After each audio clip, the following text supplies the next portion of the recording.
Jay Crawford, Adam the Bull, Garrett Bush, and so many big names, it would take me hours to say all of their names.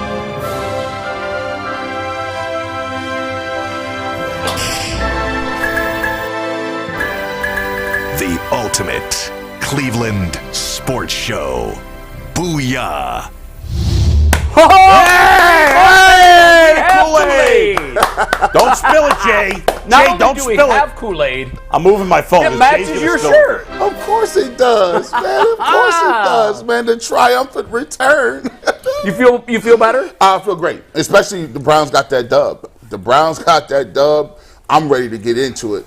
This is beautiful, beautiful thing. I was jumping up and down. Post game went well. We got Just go, G. Go. We got us something. We got us something ready to go. Well, let's start this way. We're going to go around the horn. 90 seconds from each of us. First impressions on the win. Let's go to G. You want to start? He hasn't been on in a while. First impression with the win is, listen, this is what you've been waiting for. This is what you wanted to see. I'm the king of the Kool-Aid Mafia, and it was getting kind of sketchy for me.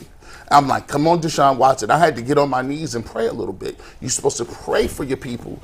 And I said, all right, let's see what we're going to do. Comes out, besides the backwards lateral pass, that man was cooking. Everybody should now be at least at ease with knowing that from here, people can get better, and the Browns will continue to do their thing. Kareem Hunt was a warm, fuzzy blanket for me. I'm like, oh, this is a heartwarming story. We got Kareem Hunt. Look, he's jumping over people again. And by the way, this defense might be one of the greatest defenses I've seen, and it might be of all time. Wow.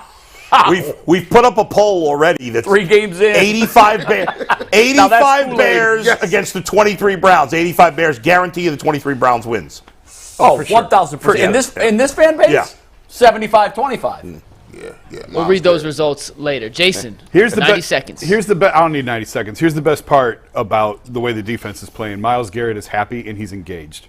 And not maritally, but to this team. I hadn't heard that. just the fact that, I keep telling you guys, Myles ain't going to be here forever, man. He ain't going to sit around. He's not going to be Joe Thomas. He's not going to spend 15 years here losing.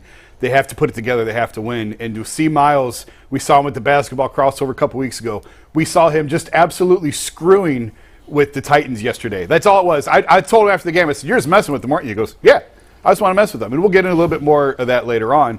But he's having fun. And he loves playing in this defensive scheme. He loves the talent around him. That more than anything, aside from Deshaun has to play well. That's the most important number one. 1A is Myles' health and well-being, and he is locked in and engaged and happy to be here and happy with where this thing is headed. And Deshaun, we finally saw it. It's still in there. Now, this doesn't mean everything's fixed. It's not. But it's proof that he still has it. It's still in there somewhere, and now he has to do it week in and week out. We talk about it all the time, consistency in the quarterback play. It can't be here and then over here and over there. It's always up here. And now that's to build on. Obviously, 2 huge games coming up now with Baltimore and San Francisco. But it's in there. He delivered what he needed to deliver, coming off the Nick Chubb injury, coming off how down this team was. We talked about it last year. A devastating blow in week 2. They came back and won on a short week at home in week 3. They did it again. A devastating blow in week 2, a tough loss this year, and they came back with a big win on a short week in week 3. Before Bull goes, you've been around us too long. He started saying, I won't need 90 seconds. He needed 2 minutes. Yeah, right, exactly. You've been hanging out with us too long, the exact same thing. I was like, man, that's an awful. He thought he was going for 40 seconds. He's been hanging around with the filibuster boys. Yeah, that's right. That's true. Y'all been going with 3 people in that panel. I said, that's the longest one. That's the one 90 I done seen in weeks. Yeah. Bull, you're up. Let me tell you something here. We have all watched a lot of Browns football, and I'll speak specifically for the past 13. This is my 13th season covering the Browns. And we have not seen a lot of great wins. This was a great win. It was an A performance. The defense was fantastic. Myles Garrett led the way with one of the greatest games he's ever played. But the most exciting thing was the performance of Deshaun Watson. Yes, I get it. We got to see more from Deshaun Watson. One game doesn't prove it's all the negative is behind him. But for this day, on this one day, he kicked some butt. He played excellently well in this game. Yeah, there was the one pass backwards, which was insane. I don't know what the hell he was thinking. But the rest of the game, he made great decisions all day long. And yeah, I could say, calm down, it's only 2-1, and the Steelers are 2-1, and the Ravens are 2-1. But what the heck fun would that be? I've got gifts to give away. Let's go. I'm giving stuff away. Thanks to my buddy Ian Rockwood and Party Animal, a company in Westlake. I got Browns flag. I got a Browns flag. I got Nick Chubb. What's it called? Aprons. Nick Chubb aprons. What Browns fan would not want a Nick Chubb apron? I'm giving them away. I'm going to give away more Browns stuff. If you knock over that Do not slam the table. I am not going to knock over the Kool-Aid because I don't put my feet on the table like you guys. My feet can't reach that high. So listen, I'm giving this stuff away. We'll be giving it away. I don't know how. But let's go Browns. It was a great win. We're going tailgating. We're going partying. We're going to have fun. Deshaun Watson played well. Yeah, they couldn't run the ball, but who gives a rat's ass? They won the game. Let's go. Beat the freaking Ravens who lost. Yes. I hate to rain on your parade. Are we allowed to give anything away on the show? I can give it. I'll give them away on Twitter. We'll figure it out. When we Okay, go good. tailgating bowl, we will give those out. Director Steve will come out here and murder you if that Kool-Aid pitcher falls I am over. not. No one's going to spill it. That best open That was a great rant. Yeah, that was awesome. yeah. Kudos to you, Bull. Kudos to you. Thank you. I just want to point out, you may have seen this yesterday, but it really hit me. On the 24th day of the month, the Browns playing for number 24, and Kareem Hunt wearing number 24 as he walks back into Cleveland Browns Stadium for the first time since rejoining the team, won by 24 points. Crazy. Could there be anything more fitting as a tribute to number 24, Nick Chubb? And we had talked on Friday. Is this talk or will they walk the walk? I don't know if it was for Nick. I don't know if they were carrying him in their minds on every play. But if they play like this the rest of the year, they're no doubt a playoff team. And then we can start talking about how far this team can go. Echo Bull's point, the number one takeaway, and I know the defense was great, and I know if it wasn't for a turnover, this defense hasn't allowed a snap from scrimmage in the red zone this year. Think about that for a second. 3 games in, if not for a turnover, they have not allowed a snap in the red zone this year. And if I'm not mistaken, on that possession, they pushed them out of the red zone. Mm-hmm. Yeah, minus 9 yards on that drive. Tremendous defensive effort. This is an all-time great Browns defense since the rebirth. I shouldn't say all-time. But in my lifetime, it just conjures up memories of the late 80s Browns defense. They've got a stout front end. They've got a stingy back end. All of the elements are there. And we talked about in the postseason, Jim Schwartz, the overwhelming number one offseason acquisition of this team. He's proving it week in and week out. Wow. 2-1. 2-1. We'll throw the pause out there. Oh, my. I know. I caught it. I caught it. I thought we were allowed that we couldn't do that anymore. We can do it once in a while. I look up and all of a sudden I see this man right in my mouth. I'm trying not to laugh. I caught it as it was coming out. I caught it, and I'm like, please don't anyone say By the way, pause. Jay, when you first sat down, I thought for a second you were wearing a knapsack. That shirt looks a little like those are knapsacks. It looks like I have a backpack. A backpack. Yeah, right. Backpack. Knapsack. Yes. Yeah, backpack. With a spray orange tan on, like a backpack just naked. Yeah, right. There you go. I am actually. What a That's fun nice. day. I mean, what a great game it was. Can anybody remember the last time we put in a backup quarterback in mop-up duty?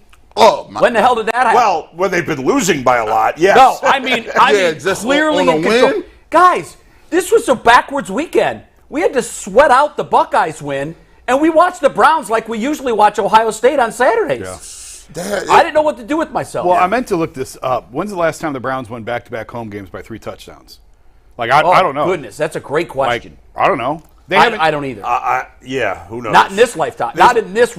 I don't think Browns it's happened. carnation. I mean, Who maybe knows? the playoffs. There's probably year. some random time that you just can't I think don't- of. I don't when know. they played 2 good weeks. 3 in a- touchdowns? in a sea of When is bad. the last time people punt the football and you be like, oh, good, we get to watch defense? Like, I'm watching. that's been a long time. I'm watching the Yeah. Browns like, well, forget the offense. I hope they get some points. But I'm trying to see how many yards they don't give up. Like, this is historical. 70-something yards. We put a lid on the best running back, one of the best running backs in the game. I think Christian McCaffrey kind of has that crown for me now. Yeah. But Derrick Henry's still top 3, maybe top no 2 doubt. with Chubb being gone. And he was as frustrated as I can ever remember seeing him pro or college. I think part of it was their I think part of his frustration was their lack of usage of him. But I know they weren't using him because it wasn't working when they were. But they did stifle him. But I agree. But I know Mike wanted to start with Deshaun Watson. First, we got to say hello Yes. to Mikey McNuggets behind the glass. What's up, guys? It is a think, man? glorious Victory Monday. It is a lot of fun coming into work on Victory Mondays. The atmosphere of the city, as someone who lives downtown, after the game, as people are leaving Brown Stadium, walking back to their cars, going out, it's like contagiously electrifying in the best way possible. And it's the first time in my life I've lived, 2 miles from a stadium where people are literally walking back out. And it's hard not to have like a giant smile on your face in like a cheesy way, just absorbing the energy from the 70,000 people leaving Brown Stadium. You're right. It's a lot of fun. If you guys missed it, Browns fever. the post-game show from McNuggets yesterday, has caught myself, it. Earl, and G. I didn't cough. No, I said McNuggets has caught it. Browns fever. Oh, I'm all The in. Giants Called stink. Browns fever. So you're like on this bandwagon with both feet now. But when my paycheck depends on the Browns winning, screw the Giants. My feet, my hands, my legs. I was Spoken like seatbelt a buckled into junior the Browns' mercenary. success for quite a while. If you guys missed the post-game show yesterday, Earl spoke on what that win meant for him. It was the anniversary of his father passing yesterday, Oh, too. wow. When Nick Chubb was playing, they won by 24 His points, birthday. as you alluded to. It was his dad's birthday, not the anniversary of him passing. Earl, was it your dad's birthday yesterday? So yesterday, my dad would have been 62 years old. His birthday is September 24th. There like you go, that's Jay. what it was. I thought it was pretty cool. My dad's birthday is the 24th. I wore my custom jersey to honor Chubb and my dad at the same time. Nice. And they go out there and win for 24, and they win by 24 points. So for me personally, Yeah. outside of just the job and everything else, I needed that win for personal reasons. Yeah, it was So, big. So if you didn't get a chance to go check it out, Earl had a great testimony on the postgame show. It's on our YouTube page. And then outside of that testimony, we went for an hour and a half on why the Browns absolutely laid a can of ass whooping on the Titans. Tune in, check it out. It was a lot of fun. And last thing, the blue Kool-Aid, as you see out there. We let Evan419 in the chat yesterday pick what flavor of Kool-Aid we were pouring up. So if the Browns win, from now till the end of the season, we're going to let one person who's in the live chat of the postgame show pick what kind of Kool-Aid we are pouring That's a and great idea. making for the next day's victory. And by the You gonna way, drink any? By the way, we'll talk to Steve. I'm going to say this once a week. If they let it happen, I'm so gracious as being the leader of the Kool-Aid Mafia, I would like to donate and give away one free T-shirt every single week. Kool-Aid Mafia to one of the people in the chat or whoever watches. We'll figure out how we do it, but I'll make sure they can. How are the shirts selling? I'll by get the with way? legal on that because there's some things. Do we have numbers yet? They stopped, and then they went right back through the roof because the Browns won. So Isn't right it now, funny how that works? I done sold, this is crazy. This is testament to y'all. I think I done sold probably about, it isn't quite at 1,000, but it's, Oh my God. it's probably like around nine. Last time I checked it was like 919. Okay. And this is the first time you've worn it on the show, to my recollection. No, I had a black one on last Oh, time. you did, okay. But I got this one. You see how it matches with the Kool-Aid, I man? love it. Yeah. So we had a That's great. picture of somebody wearing that I think that exact T-shirt. Yeah, I got stopped in the Muni lot yesterday, and some guy said, "Tell G. Bush, I hope he's feeling better." And check this out. He pulled up his Nick Chubb beautiful. jersey. He had Fire! the white Kool-Aid Yeah. Mafia shirt on. And we got some for big people, too. We got 3X, 4Xs, 5Xs. Smart man. So we got you All covered. right, let's talk about Deshaun Watson. That's where we have to start because for the 8-game sample size that we saw, it clearly wasn't good enough. This was the game, we talked about it on Friday, with the back end of their defense being as low rated as they have been. This was the one that matched up for him breaking out.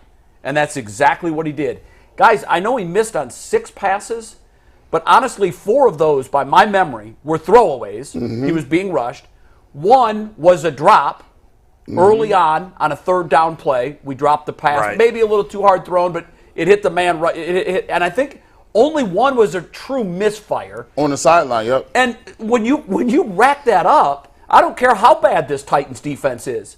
Those are the numbers we paid for, right there. Now we got to get them for a lot.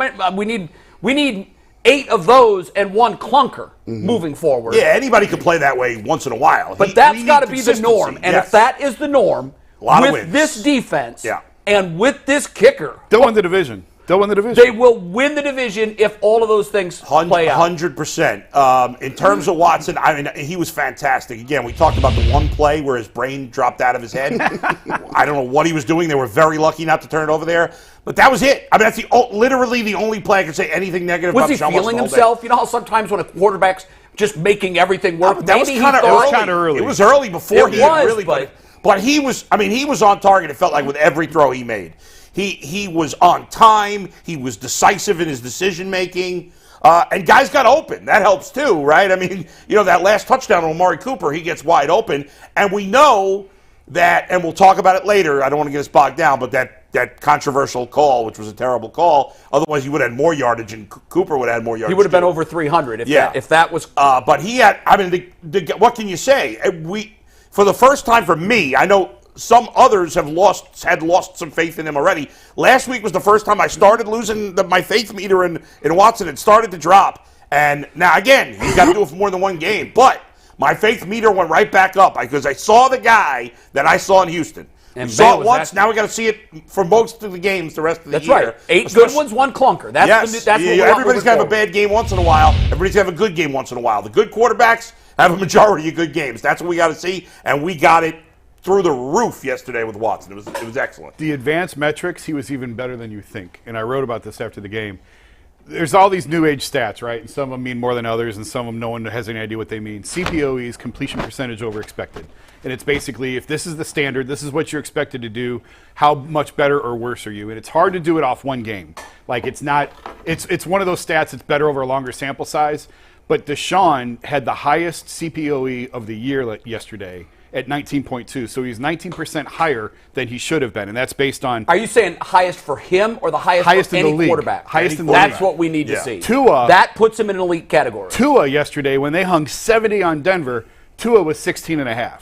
So Deshaun was better than Tua. Wow. In terms of... And some of those throws, I mean, credit to his receivers, too. He was throwing to dudes who weren't open, and he was put in spots where only they can catch it. And they made the catch. DPJ and Amari come off the top of my head. That DPJ back shoulder throw, first of all, let's credit DPJ too. It was, first of all, you couldn't have walked it down there any better. Yeah. But receivers oftentimes will wait to reach for the ball until the very last second because they don't want to tell to the defensive back. If you go back and look at that catch, that's exactly what he did. He waited until the absolute last second for him to move his arms as to not key to the corner that it was coming. That's textbook football, guys. The catch percentage on that play had to be pretty low. He had to make a perfect throw, and he had to make a perfect catch. But this is what happens. But we've seen this. I mean, we saw this with Baker, where he gets into a rhythm and he makes great throws. He made Brashard Perryman look like an all-pro for a year. Like, when you catch a rhythm, when you catch fire, your receivers will go make plays like that when you put the ball in spots where only they can catch it. He was great. And again, I'll go back to that stat. I know a lot of people aren't familiar with it, and I'm not going to pretend to be an expert on it. And people who know it better than me say it's almost extra credit points for deep shots down the sidelines. And obviously he had a couple of those. But just the way that he commanded the offense, in terms of the one play, we can get into that a little bit later. He lost his mind and panicked. That's all it was. I asked him about it after the game, and he was joking about it. But he just we joke about it because it didn't matter. He can't do that in a one-score game. No. Particularly when the mantra coming into the football game was protect the football, and they had already turned the ball over once. Yeah. Like, you can't do that. You just cannot make that mistake. Doesn't Elijah Moore already have 2 fumbles or 3? He has at least 2. I'll double check. I think he has 2. We can't be having receivers dropping the ball, fumbling the ball. While we're on the Elijah Moore, let's not waste a lot of time with him. But this performance to me, I haven't seen it yet. This performance for me is an 80s Transformers movie. Optimus Prime dies. He passes the matrix of leadership to Rodimus Prime, who was Hot Rod, and he turned him into a monster. They beat the Decepticons. Eventually, Optimus Prime comes back and he lives in I don't know what the hell you're talking about but right now, bro. for all y'all in the chat, you know what I'm talking about. This right here is the matrix of leadership passing on from Nick Chubb to Deshaun Watson. I think Deshaun came into that building and he understood the type of leadership that Nick Chubb provided, and he understood it was the void. That made him step up. That made him step into the leader and perform on the field because there was no Nick Chubb to lean on. You have to now lead for the front. So when Deshaun, if you look at his whole career, he's always been a guy that steps up in adversity. You know, Clemson shouldn't be beating Alabama back in the day, but Deshaun just refused to lose. Then you fast forward to this game, no Nick Chubb, and you could just see the confidence with every single throw, the confidence when he moving around, the vintage Deshaun Watson shaking people off. The guys have him, he shakes them off somehow, looks over and finds somebody. Sideline passes, precision, everything, his demeanor. And here's how I knew they was ready to go. At the end of the game, when you see the chest bump between Deshaun Watson and Kevin Stefanski, you've never seen emotion like that in Kevin Stefanski since he's been here. He looked at him and said, this is a guy that's going to save my job. That's what that look is. That's what I'm talking about. You're going to save my job. You keep playing like this. And I was excited to see that, man. That right there was like, yeah, that's the dude we've been looking at. That's the guy in meeting rooms. And I'll be telling people, this is exactly why the Cleveland Browns can go very far. That picture right there. I think it also tells the story, maybe you could misread into it, but it also tells the story that Deshaun Watson believes in Kevin Stefanski because he chose to celebrate his first great performance as a Browns quarterback with his head coach. Yeah. He didn't go over it. Like, I'm sure he celebrated with everybody else, but like some guys are like, my head coach sucks. I'm not dapping him up in this spot, and he did. I think that has some meaning. I do too. Let's try to credit the performance, and that's always difficult because he could have turned a corner. He could have had a great week of practice. He could have finally put some of these mental pieces of baggage that he's carried with him behind him. What do we credit this to? Why so good after looking so mediocre for 8 games? I think a lot of it is what you talked about. Tennessee's secondary is not very good. The weather was perfect, so all the conditions were there. And in terms of him, the one thing he said post-game yesterday was, I kept my emotions in check. And that's what he did not do in Pittsburgh Monday night. That's true. He got fined $35,000 for personal fouls and for celebrations and for everything else. His emotions were all over the place in that game. Sunday, he came back from the one panic play, and he kept his emotions under control, played well, thrived in the system. Everyone who was screaming about the play calling before, I think they were way too hard on the play miraculously, calling. play calling not a problem. There were still plays that I didn't love, but the play calling, look, when they work, they're great. Yeah. Well, they were all intended to work. They all are intended. The problem that I had was running the flea flicker, the double reverse flea flicker pass, and 3 plays later running another double. I joked with Zach Jackson, boy, they're emptying the bag on one. What was that? I don't know. I don't know. I got no problem. The tight end quarterback sneak, Jason, I've never. And then late in the game, Watson actually did a quarterback sneak. But I told you guys in the chat, I know we talked about this last year. Zach Jackson told me, like, Deshaun is not a good sneaker. But he did it finally. Yeah, but that doesn't mean he's good at it. And he struggled with it in Houston. It sounds silly to say, but that's why they had Brissett in there last year. He's never been very good at quarterback sneaks. And I'll give a little credit to Stefanski because I thought one of the most creative but talked about things about the game yesterday was this right here. He had the quarterback sneaks, and he put Harrison in. So on the second time, Harrison, guess what's coming? Well, when Harrison isn't under center in a situation where you would normally run a sneak, now you've got the defense thinking it's not a sneak. Harrison's not taking the snap. It's brilliant. And it worked. It worked. And now for the rest of the year, that's in teams' minds. What's going to happen if Harrison comes under center? And I bet there's a package where Harrison doesn't sneak it. Yeah. On a third or fourth and short. I still don't understand giving it to Harrison Bryant. I'm wondering, does he have McNuggets? Did Harrison Bryant play quarterback in high school at any level? I will double check. Give me 1 second. Because I would be nervous as a coach about taking a snap under center. Yeah. Well, you got to have good hands. He's a pass catching tight end. He's got good hands. Right. And I'm sure this is something that they have faith in him, or they wouldn't be. Oh, they love Harrison I Bryant. wonder why Harrison. I don't know why. Why not? They spot shuttle. Who doesn't have great hands? Let's open up the Pittsburgh Steelers game with a nice little comeback route from Harrison. I think they related. Let me find out on Family Tree DNA, Ancestry.com. That him and Stefanski is related. He loves Harrison Bryant. He loves him. And I think it's imperative for Deshaun Watson to follow this up with another good game next week, because then you get to go in the bye and you're feeling great. Yeah. He's feeling great now, because we all know San Francisco's the best defense they're going to face all year. The week after that, you want to be feeling great. Him coming off 2 games, we'll do more of that later in the week. But you want him to really be able to follow that up with another great performance. What was that, Mikey? So according to his NFL bio, it doesn't tell you. So I went back and looked at his college bio. As a freshman in high school, he did play quarterback. Freshman As in a high freshman in school? high school. And then as a senior, you ready for these stats real quick? He moved to tight end. 39 catches, 608 yards, 10 touchdowns, 138 tackles, 11 sacks. Wow. Harrison, who would have known he's a monster? Get after it. And then he went to Florida Atlantic College. But no, he played, according to his Florida Atlantic bio, 1 year of quarterback in high school as on the freshman team. You mentioned his composure, and I think it's easy to have great composure when you're front running. But I do love the fact that he turned it around. I think what we saw in the Pittsburgh game was the frustration boiling up to the surface. He kept saying, I'm not concerned, but he played like, He played like he was panicking for his NFL life. The face mask penalties, come on. Yeah. That's not who he is. That's Reek to me is a guy who was desperate to make something happen. What was, of everything that he did yesterday, all the components to his game, what was the most impressive part of what he did to you guys? Was it his accuracy? Was it his decision making? What was it? I mean, I think it was all of it. It's hard to separate one from the other, but yes, the accuracy, if I had to pick, would stand out to me because he's been so not accurate. That's been the most troubling thing about him is his accuracy to me. I mean, he's thrown so many balls in these past weeks in the ground. 8 yards out of bounds. Yeah, it was terrible.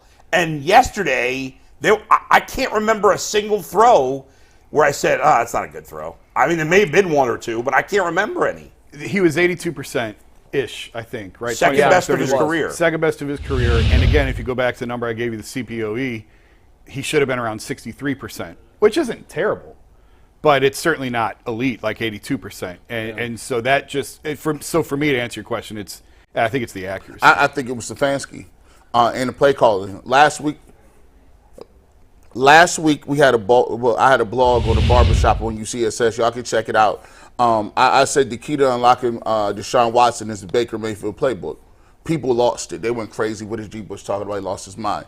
But when you got into the blog and what I was trying to explain was one of the reasons that Baker looked good in his best year was they pared it down for him, right? The only problem is Baker has limitations in certain areas where teams caught on to that, and it made it a little more difficult to run the bootlegs and the stuff and play action.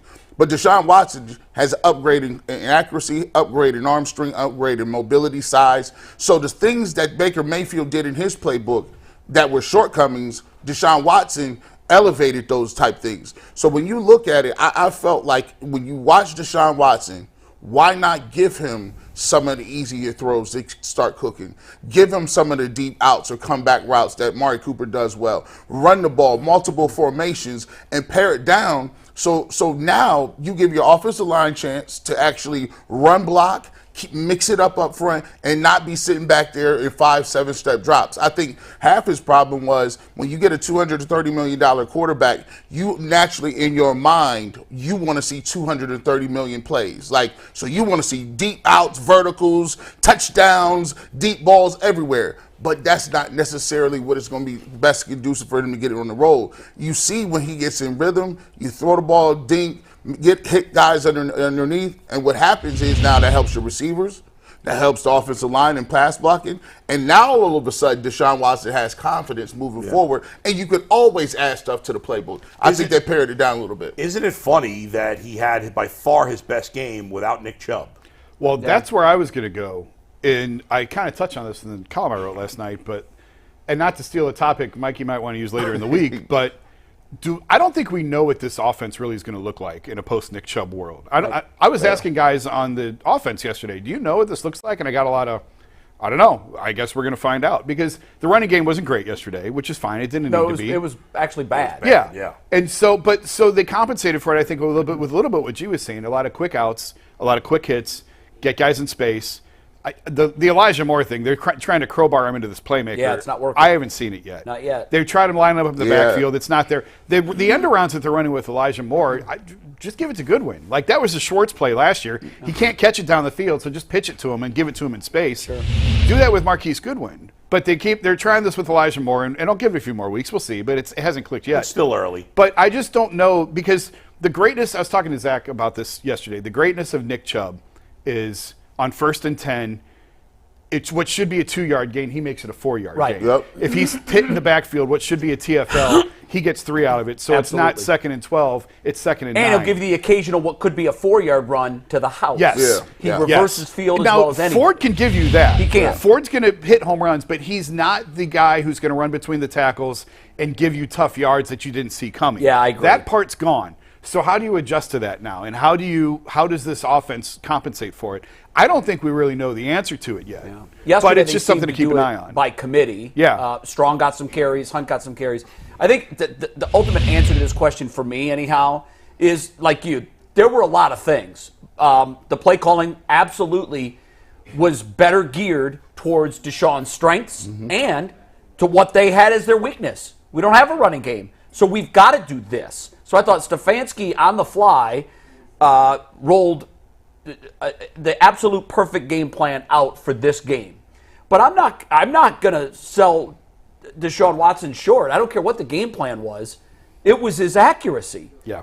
He was throwing the ball exactly where he wanted to throw it all day. Again, 27 of 33. Go back and look at the tape. The misses were almost all throwaways, and he had the Pierce or the Ford drop early in the game. Outside of that, Deshaun Watson put the football where he wanted it and where it needed to be on virtually every throw. That's incredible. If we continue to see that, now in some of those instances there was plenty of space between the defensive backs of the Titans, which by the way were worse than I thought they were. I had them lowly ranked coming in only because I hadn't seen them and I was going off where they ranked in the NFL. After watching them for 4 quarters yesterday, they're lost. They've got some problems. They're lost, and Vrabel knew it. Vrabel knew early on this is going to be a long day because his guys were in the wrong place. When they were in the right place, they weren't physically able to make the plays. There was a lot of space for Watson to throw. That said, there were 8 or 10 balls where he threw into tight coverage, and he threw it where only his guy could catch it, and they usually did. So, Stefanski play calling, yes.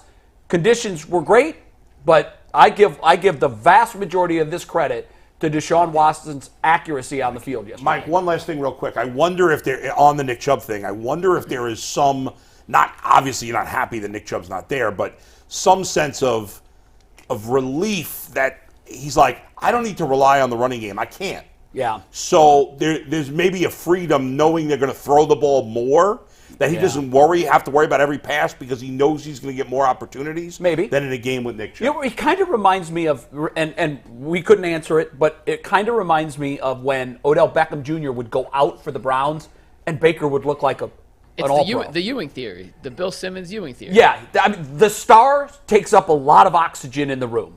And Bull, you might be right. Now, all that being said, there will be times this year. You'd still rather have Nick many Chubb than not times have this him. year, Yeah. where they're going to look down the sidelines and they're going to fret not No having doubt. number 24. Yeah. I'm 'Cause not at some saying they're point, better off without you know him at what all. is the I'm NFL? just, It's a game of adjustments week to week. Yeah. Now, 31 other teams will look at this tape and see what the Browns are doing without Chubb. Yeah. And at some point, this team is going to have to find a running game. And if he's not currently on this roster, we learned this. This defense is great enough where, to your point last week, if the running stand by back what I isn't currently said. in the room, Yeah. they better go get him. I stand by what I because said last week. The iron's hot, Yeah. and we've got to strike now. Yeah, go ahead. One Bobby. thing that we didn't touch on with Watson real quick, that we asked what's the most impressive thing. Obviously, accuracy was beyond impressive. His Right. completion percentage over expected, phenomenal, 82%. You got something phenomenal. else that was most impressive? Yeah, I think actually to me, the most impressive thing of what we saw from Deshaun yesterday was his ability to rebound. Now, they get the field goal on the opening drive, and then later in the first quarter, we have the what the heck are you doing play. He throws it backwards. Right.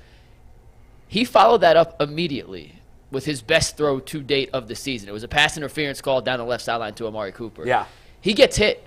Late hit. You're right. Roughing He the did get passer. hit. Gets right back up, and that kind of clicked on Superman version of Deshaun Watson. There were so many times yesterday, especially early, where I thought Deshaun Watson could have crumbled, reverted back to Pittsburgh Deshaun, even week 1 Cincinnati Deshaun, 2022 Deshaun.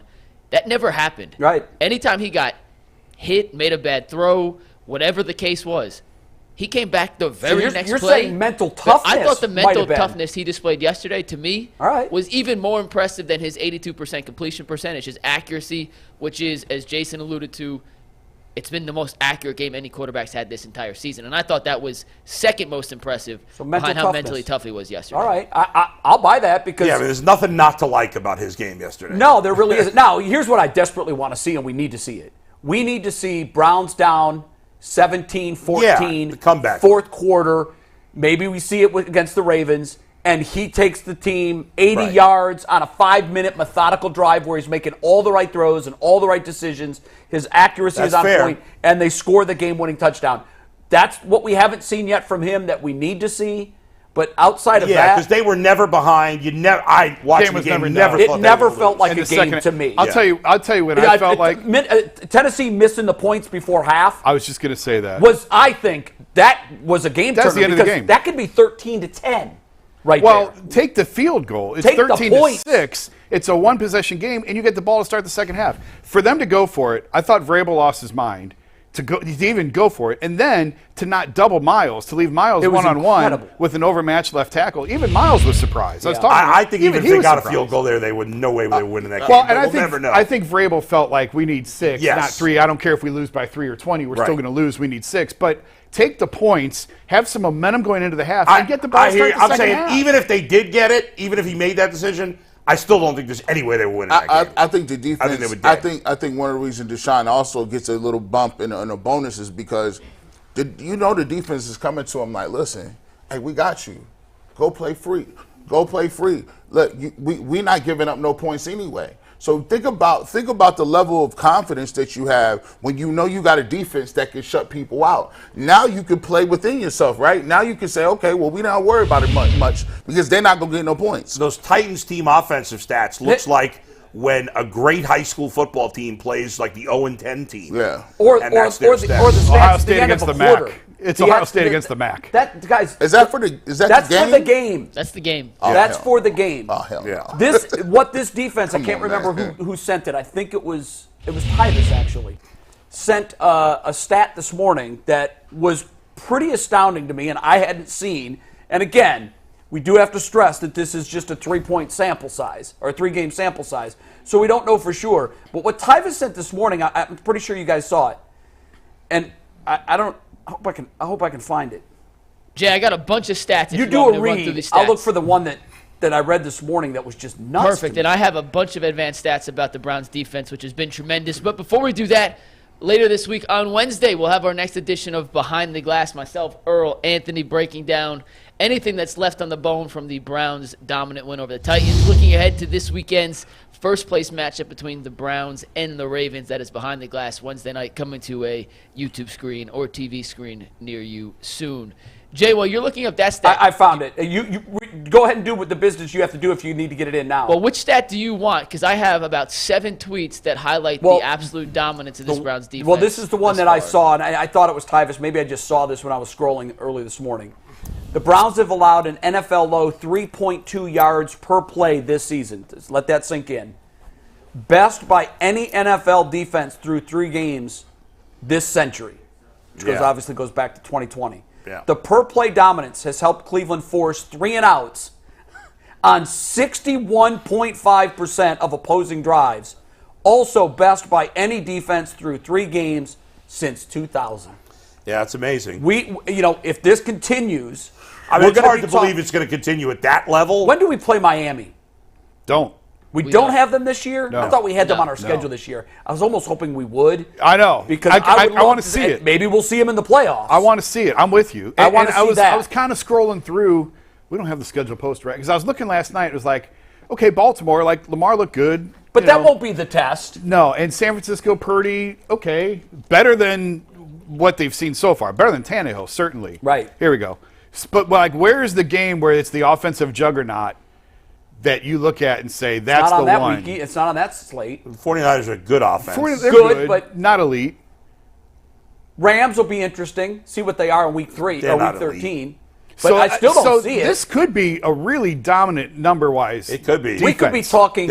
Those look at that. Bears. Look at that. I mean, if Burrow's healthy in Week 18 and they're playing for something, outside of that, that's it. They're not playing anything. I really don't have that juggernaut offense. I want to see this Browns defense. Now, we don't know yet. It's 3 games. We don't know. Right. But based on what we've seen, No. I want to see them It's against not like the we Chiefs have Miami. Dolphins. We know what Miami would be for us. That would be the test. Oh, yeah. No, I'm saying we don't even know how good Miami is. And Miami, it's been 3 games. You put 70 on an NFL team. They put up huge numbers. Yeah, but by the way, keep in mind, I thought Denver quit. Miami. Miami care. put up huge numbers in their first 3 games last week and that last year. Not that fell 70. apart. And Tua got hurt. When Tua's healthy, they're legit. Offensively, I would like us to see us play the Chargers, too. The Chargers, I think, when they got it rolling with Herbert, the Browns are not – there's not a lot of tests for their defense. Their defense should be great all year. Right. Is it going to play to the level it's played the last 3 weeks? That's hard to believe. Right. Even if they're great, to play to that level is absurd. Right. It would be the greatest, maybe the greatest defense of all time. It's not fair to expect that. It's not fair to expect that realistic. level.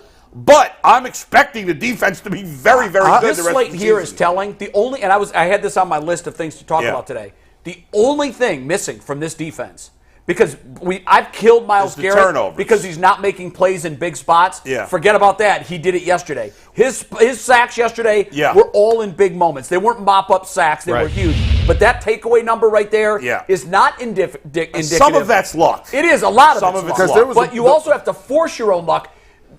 They ripped that ball out of. It was on the ground 3-4 times. Yeah, there were 2 official fumbles, and they didn't get either one. So I think that will take care of itself. Well, that's the only thing I see that's the missing. Browns fell asleep on that strip. They thought the play was over. On that JOK ran right by. Just following the ball. JOK, Right. by the way, Lay on it. he was lost I on think that Delpit play, was but near JOK too. looks like a football player right now. What you mean? He's playing with instinct and Jim enthusiasm. Schwartz, right? Jim It's the Schwartz. scheme. Not a big fan of the riding the horse celebration. I liked that. I thought that was we good. said it all summer that this is if he can't play in this scheme, he can't play in the NFL. Yeah, well, we found out he can play because he's playing really well.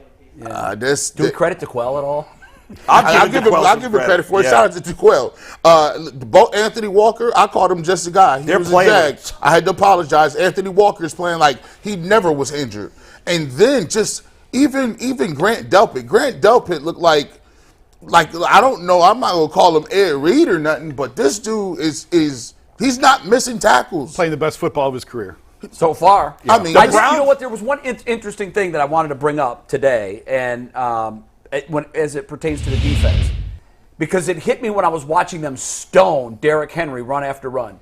Has anybody on this panel ever seen a side of the football turn it around so dramatically in the span of last year's Falcons game, where they came to the line of scrimmage and yelled, "We're running the ball, you can't stop us," and they were gashed for first down after first down after first down, to where this run defense is today, less than a full season later. The only thing comparable is when a couple of teams got superstar quarterbacks and then an offense went from terrible to – we've seen that a few times. But they were all-time bad, and they right now are looking like they're trending in the direction of all-time good. Yeah, I mean – listen, obviously it's not just Schwartz because they did add a lot of talent. Yeah, but it's a good deal, Schwartz. I mean, no, but it's also the talent. Definitely the talent. I was talking to Myles in the locker room about it, and I think I mentioned this after week 1. I said, like, this might be the most talent you've had around you, and he wasn't dismissing. He was just like, man, we'll see. It's early. Yeah. And yesterday, I said it again, and his whole face lit up, like his eyes lit up. Because now he's buying it, you think? Oh, for sure. And we were talking about, like, what's different. And he said even when he didn't get there in the past, if he brought heat and couldn't quite get there, there was always creases and room for the quarterback to step up and get away and go make a play. Yeah. There's nowhere for the quarterback to go now. When Myles flushes them, he's pushing them right into Zadarius Smith or Dalvin Tomlinson or somebody else. Jason, he got triple teamed I know. on a number of plays. Triple teamed. I can't wait to see There were 2 offensive linemen and then a running back coming in or a tight end grade is going to be 200. Oh, yeah, it's going to be through the roof. I was going to say this, but let's talk about the play when he drew the delay of game. And he said, first thing I said to him when I saw him yesterday was, "You were just screwing with him, right?" He goes, "Oh, yeah." Yeah. Because he saw Pittsburgh do that to him last year with Freiermuth, and Freiermuth was sort of following him all over the field. So he wanted to just see how many guys he could get to go with him. And there he saw the play clock was running down. The play clock was running down on the Titans all day, and that was playing to the Browns' advantage, too, because they were timing the snaps because the Titans were running out of time. Myles saw the play clock where it was. It was down to 2. He knew they couldn't snap it until they were set, so he just took off to the other side. I'm sorry, it was at 5, it looks like. And 2 guys followed him, so then he came back to the other side.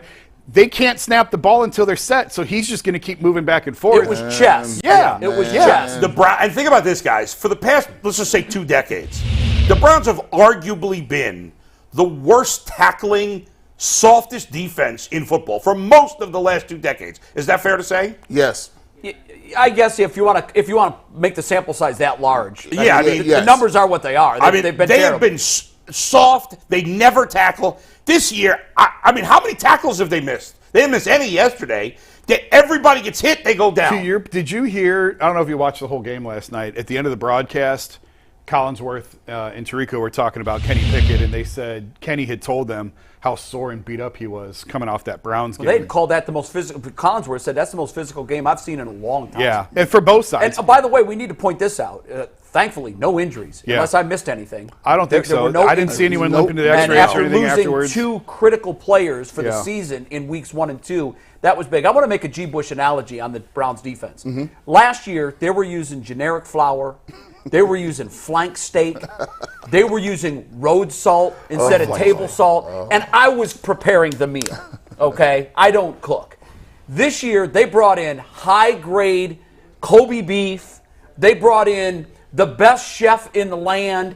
The ingredients are better. The chef is better. And so far, the meal has been all-time great. And so I'm not just saying it's Schwartz, because I agree. I think the pieces that they added. Now, I would love to know, in not the PR version of this, I would love to know how instrumental Schwartz was in all of the individual pickups that they made. Like, was he going to them saying, this guy plays this role in my defense, we need him? I guarantee Because had he to is. be. You would think that they would had listen to to him, be. but I don't know how that went down. I would love to find out. Yeah. But if he was the guy who was singling out, give me this one, give me Smith, give me these players. Yeah.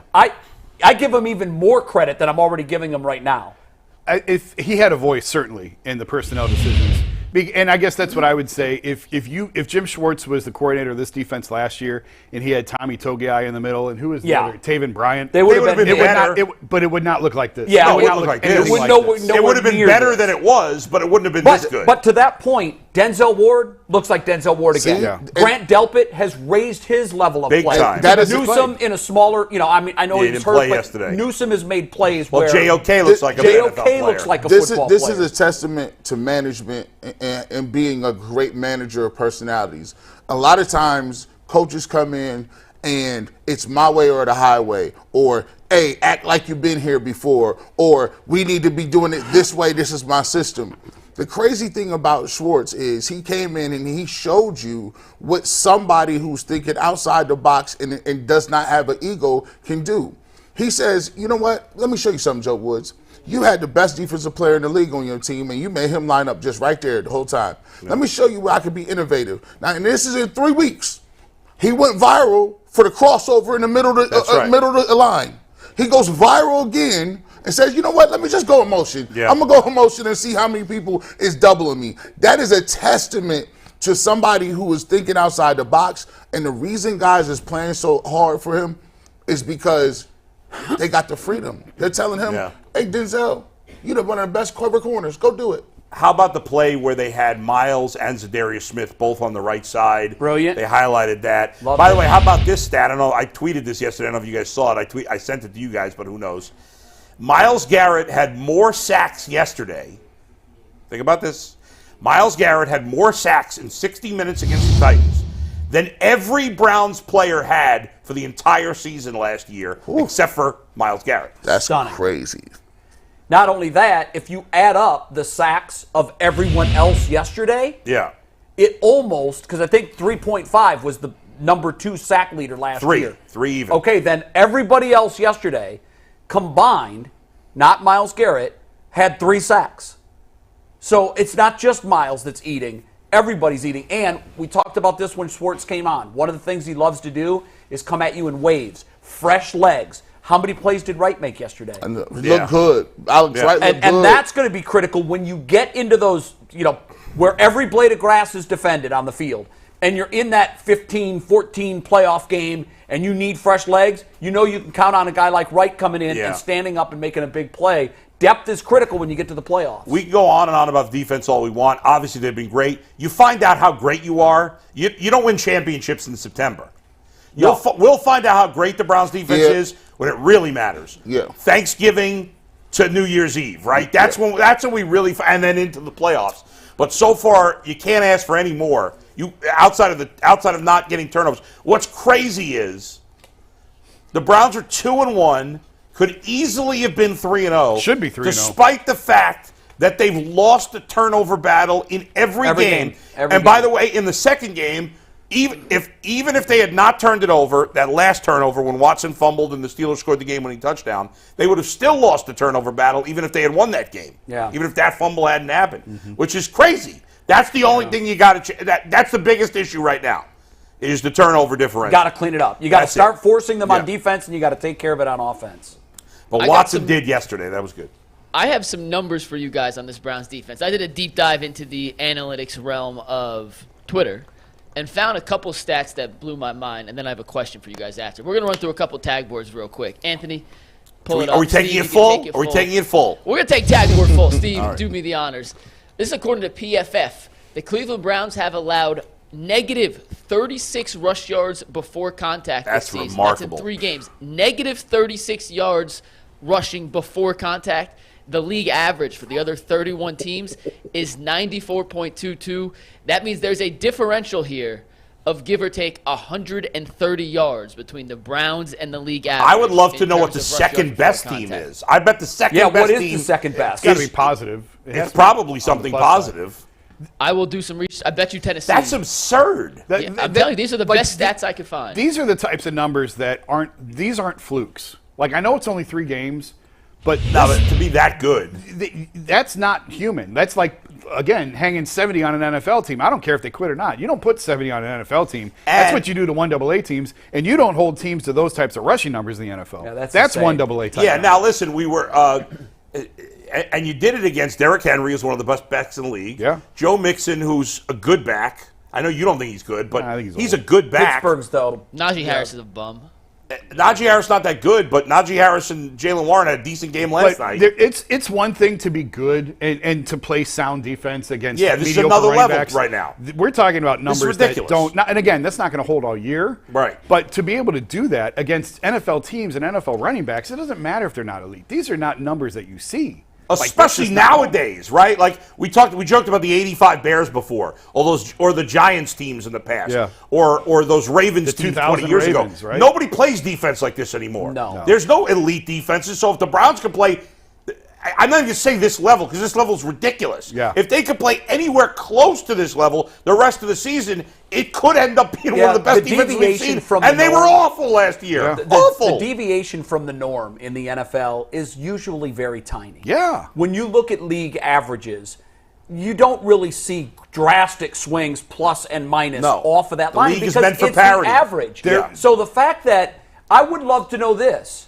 What is the fewest number of snaps a team has allowed in the red zone through any 3-game stretch? Well, that's this is historic. I'm guessing it's the '85 Bears. I mean, it might well be. That was a different era. I've said for months, defenses will give you whatever you want between the 20s. It's what you do in the red zone that defines games. The Browns won't even let teams get to the red zone. No. Teams aren't even getting to the red zone. Like, that just blows everything I've been saying out of the water because you can't even get to the red zone. What are the total number of yards allowed in the first 3 games? Well, that brings me exactly to my next stat here, Jay. And don't take it up yet. Don't take it up yet.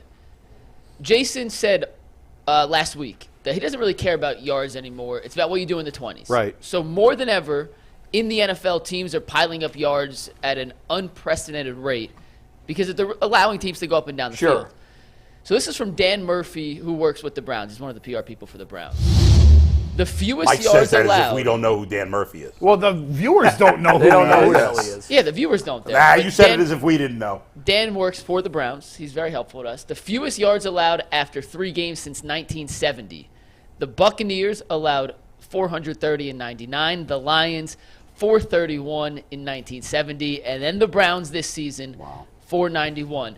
That is 24 years since the Buccaneers in 1999. And football is played quite differently. Absolutely. Yeah. You know how it's that big pass that they allowed to. That's 70 yards, Well, 71 yards. You take that off, and I know you can't, and you're number 420. 1. Yeah. Yeah, but more importantly, you know how like in baseball there's a lot of stats that are like weighted on base percentage. Right. If you did weighted yards allowed based on the rest of the league, that's by far the most impressive in the in my entire life. I covered that 99 Bucks team. Yeah. Okay, and we've talked about all-time great defenses on the show before. The Bears always come up, the 85 Bears. Yeah. The Bucks defense from that era, because believe it or not, as good as they were in 99, that wasn't the best year they had. They would later add pieces like Simeon Rice and some different pieces in the back of the defense for just basically depth that made them even better when they later won the Super Bowl in 2003. But my goodness, that defense, we know what that defense is. Derek Brooks, Hall of Fame. Warren Sapp, Hall of Fame. Rondé Barber, Hall of Fame. John Lynch, if he's not in, he's going in. He's going in. So, you're talking, when you start comparing this defense to these all-time greats, that's heady stuff. Well, you can't compare them yet. Not yet. You can't compare them Not yet, but we only have 3 games, so that's But- all yeah. we can use. And they did it doing in a very different way. They had the Tampa 2, and they did it being dominant in a different way as far as their scheme goes. It was also a different NFL then. Back then, Much more pass-happy league now. This, what they're doing, if you watch it, they're just in the backfield. Like they don't Every play, it seems they don't care. Like he's telling them, I don't care about all this other stuff. Attack. Just be in the backfield, and just by you being in the backfield, it disrupts pullers, it disrupts double teams, it disrupts anything that you have as far as rhythm, handing the ball off. How do you beat that? Because soon the NFL offenses are all going to get together and look for the blueprint. You always hear that. Okay, this is what the Browns do. Someone's going to cook up a game plan. Is it quick 2-step drops and get rid of the football? Screens, quick, getting rid of the ball quick. But here's the thing: what makes the Browns so good is the fact that they got 3 really good corners. They can cover that can quickly. cover Yeah. man to And they man. didn't even have Newsom yesterday. And so that really helps the front out getting home, and it actually just eliminates the run game because you got a big guy like Derrick Henry, 6'4", 240. They understood. Don't let him get it rolling. It's hard to get him up to speed. You never hit him before he could even get 2-3 yards. So it's just difficult. It felt like he only got past the line of scrimmage without getting hit like 2 times the whole game. I saw a grid yesterday, and I can't find it now. I'd send it to you, Mike, if I could. It was one of those EPA grids, offense, defense. And to your point, you were saying most teams are jumbled pretty close together. They are. And on this grid last night that I saw, the Dolphins' offense EPA was like at the edge of the grid, and everyone else was back here. The Browns' defense was at the top of the grid, and everyone else was down here. And it's just those two are the anomalies, are the outliers. Let's settle this in the early AFC Championship game for a trip to the Super Bowl. Miami and Cleveland? Agreed? We're going to talk about it tomorrow on the show, too. All right. I'll tell you what, be it's fun. going to be a fun Can you AFC imagine? playoffs. It The will. Jets are done, right? We can throw the Jets out. Yeah, they're not going anywhere. They're done. Chiefs aren't going anywhere. The Bills, by the way, In a if bad- for in a good anybody way. didn't think the Bills They're were not, there, no. the Bills yesterday looked like the Bills. Well, Yeah. 2 weeks in a row The they Chiefs have. now look like the Chiefs. We're waiting Now for the Bears, Bengals the to Bears are stand up. hideous. I don't know. The Bengals made a big mistake. Looking back now, I mean, they made a big mistake in playing Burrow to start the season. That was a huge Yeah, mistake. we saw there was, I think it should was have sat him ESPN longer. and the percentage chances that each team in the North has of winning the division, and they made one colossal mistake. Well, it's And that computers. is- I mean, it's I know not- it is, yeah. but this is where and I used to argue with the analytics people that use strictly the computers for this kind of stuff. If you want to go ahead and call the Bengals your run-of-the-mill 0-2, and you want to give them an 8% chance of winning the division, That's insane. That is absolutely well, egregious. if Burrow can't get healthy, they're Well, not the going to win. computer the division. doesn't know that. Yeah, The that's computer true. isn't if factoring that if Burrow in. doesn't get healthy, they're done. Yeah. But there's a lot of football. They There's a lot they of football. started slowly last year. They were Yeah. 2-3, weren't Yeah. they? They were 0-2 Give them and then an 2-3, and they 8% started chances. 0-3 in the division. Yeah, so I'm sure last year Yeah. the computer at 2-3 gave the Yeah. Bengals a single-digit % chance of winning it. Yeah, it's not and we over. know what they did. We know it's not over. Listen, don't kick the dirt on Ravens this are team. 2-1. They had a bad loss. The Steelers, they played well yesterday. Steelers aren't very good. I don't think they're very good either, but they find ways to win, as we always know. Make nuggets, Yeah, you they got do. two- The you Bills got are two good. more? The Dolphins look great. Wow. I mean, That's progress. Did you see what Bull just did there? What? Well, Steelers I don't find think a they're way. good, but they find They ways find to a way win, to as we win. always Yeah. know. especially You're right. when they go up against idiot coaches like Josh McDaniels, Oh, who I'm going to kill my God. tomorrow for what he did. Go Yeah. ahead, Mike. I have 2 more stats I'm going to combine into one here for the Yeah. sake I of know what you're making sure talking we get about, everything too. in. So far this season, the Browns have only allowed 21 total first downs in 3 games. That's 7 per game. What team do you think has allowed the second fewest, and how many? Dallas. Incorrect. They didn't play great yesterday. San Francisco. That was the biggest stunner for me in Week 3 was Dallas, Arizona. 49ers? Yeah, I would say 49ers. It is Buffalo, who is average, Wow. not averaged, who is allowed 41. So That's 20 more. 20 more I'm than going the to say Browns? this again, and this is going to bring up the next stat. The Browns have allowed 21 first downs. Second in the NFL is Buffalo, who's allowed 41, which is 20 more than the Browns have allowed. And to remind you again, the Browns have only allowed 21, which brings us to this next stat. Well, but let me just follow up on that, Mike, for a sec. Is it okay? Go ahead. Put the other stat, and then I'll Just let me give you the stat, and then you can follow however you want. This is from Shield Campagna of the Ringer. The 3 single best defensive performances of the NFL season based on success rate. How about the Browns in Week 1? The Browns yesterday. Wow. And the Browns against Pittsburgh on Monday Night Football. Yeah. These are the 3 best out of every game played in the NFL this year. The Jim Schwartz era in Cleveland is off to a pretty damn good start. You guys. think about the 21 first downs for a second and put it in this perspective. That's 7 per game on average, right? 2 per quarter. Less than 2 per quarter. Right, less than 2 per quarter. You're not winning many There games are that way. many NFL drives, not games, many NFL drives that have more than where 2. a team gets 7 first downs in a drive. Yeah, I mean, mathematically it's possible, but many's too strong. Yeah, it happens. There are certainly 2 possessions where you get 7 first downs all the time. Yes. All the time. Yes. And they're averaging giving that up for an entire game. This is eye-popping stuff. And their time of possession is just completely ridiculous. lopsided. It's been ridiculous. 2-1 yesterday-ish, I think. Now, for 2 of those games, we had Nick Chubb, which helps you chew clock. Yesterday, no, I know. It was just as dominant. And by the way, they still ran it a lot. There were a lot of rushing attempts. Yeah. They just didn't run it effectively. It's kind of off the beaten trail, but I think they're using Elijah Moore like a short passing game for a run game. Like I think he had like 9 catches last night. He had 9 catches. 9 catches all for his targets. They were all short. 3 yards. I think it's like the West Coast game, just using that as an extension of the run game if they don't have him. We said we haven't seen Elijah Moore.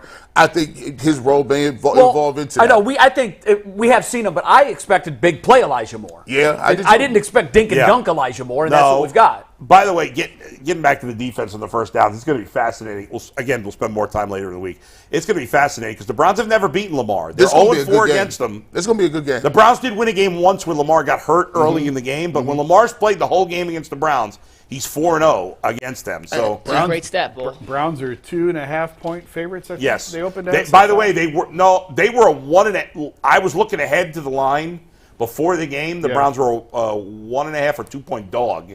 And then it's by last night. Well, the Ravens just dribbled all down their chest. Ravens didn't play well, and the Browns played great. I didn't see any of that game. I watched the end of that game, most of the fourth quarter of that game, and I have got to tell you. Yeah, I saw the whole. I went to it as soon as the Browns. They were playing. I don't want it. You take it. No, I don't want it. You take it. It's going to be a testament to the Browns defense and how they deal with a really mobile, scrambling quarterback.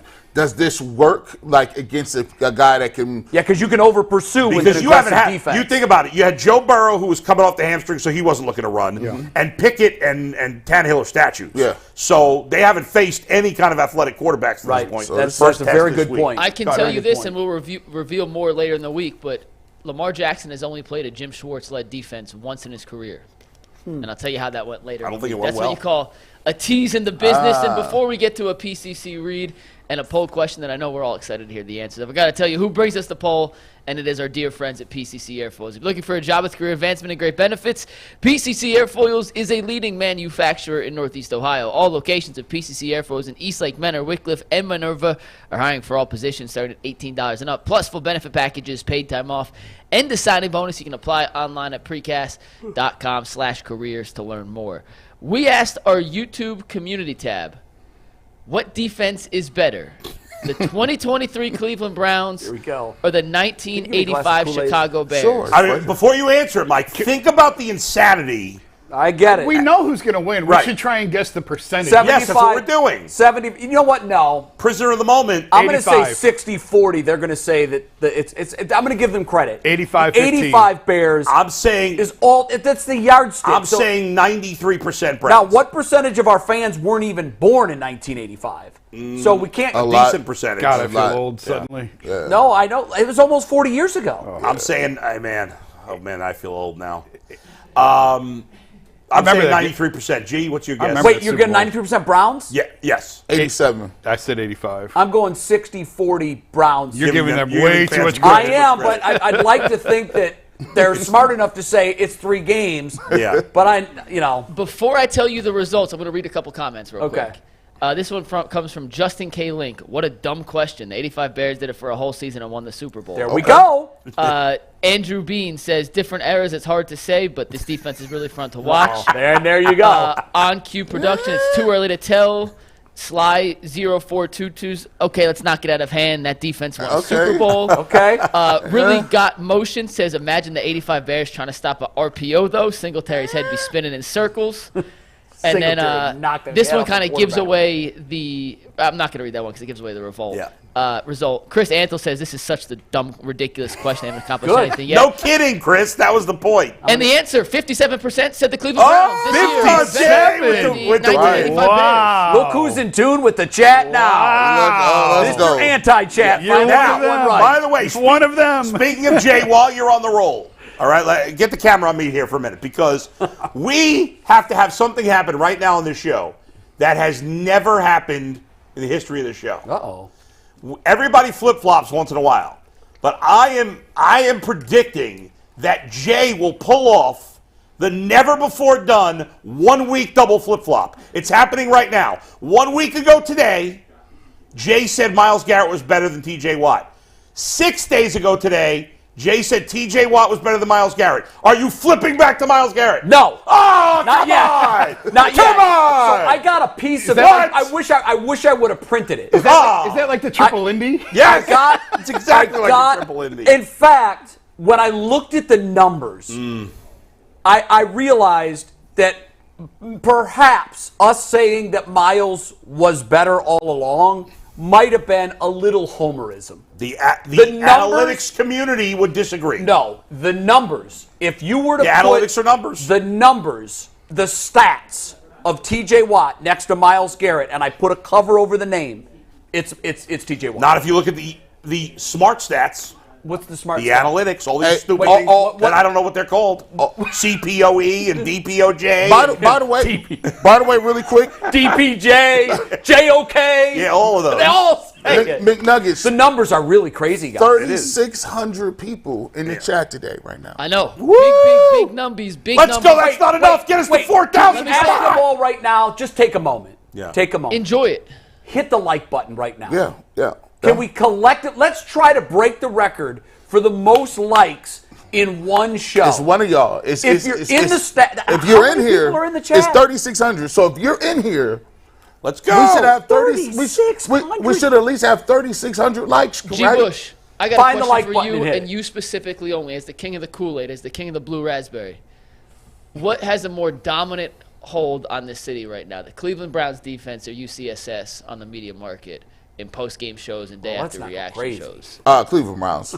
they would take Cleveland Browns over people's parents, their children. Like, I mean, and put it this way: if you took all the people that are in the chat right now and put them in Cleveland Brown Stadium, Don't fill it it. would probably fill the first row all the way around. No, I'm not saying can we fill up the stadium. I'm saying what's more dominant through 3 weeks of the season. Oh, definitely the show. Our stranglehold Browns- on the Cleveland media market in post-game shows and/or the Browns defense. I think Browns you can are a make very case. close if second. you're a beat writer, if you do radio, come on over here. We get you some views. Just stand beside us. Stand beside. Stand under the umbrella. Let me just say that there's a reason why midday radio ratings are tanking in the city of Cleveland. Hey, we also should point out that our Friday, in week 2 of our Friday WKYC show was a big success. I think we all felt after Friday's show, I got a lot of feedback, which I didn't get from week 1 for whatever reason. I heard from a lot of people that they watched the show on Channel 3 That's in right. week 2. And the ratings showed it, baby! So let's go. Let's go! Let's We go. need them to move Mike. up. Shout out to us. Hey, there was a play in yesterday's game that we have to Shout talk out about. to It us. had minimal impact on the outcome. The Browns were going to win And zero regardless.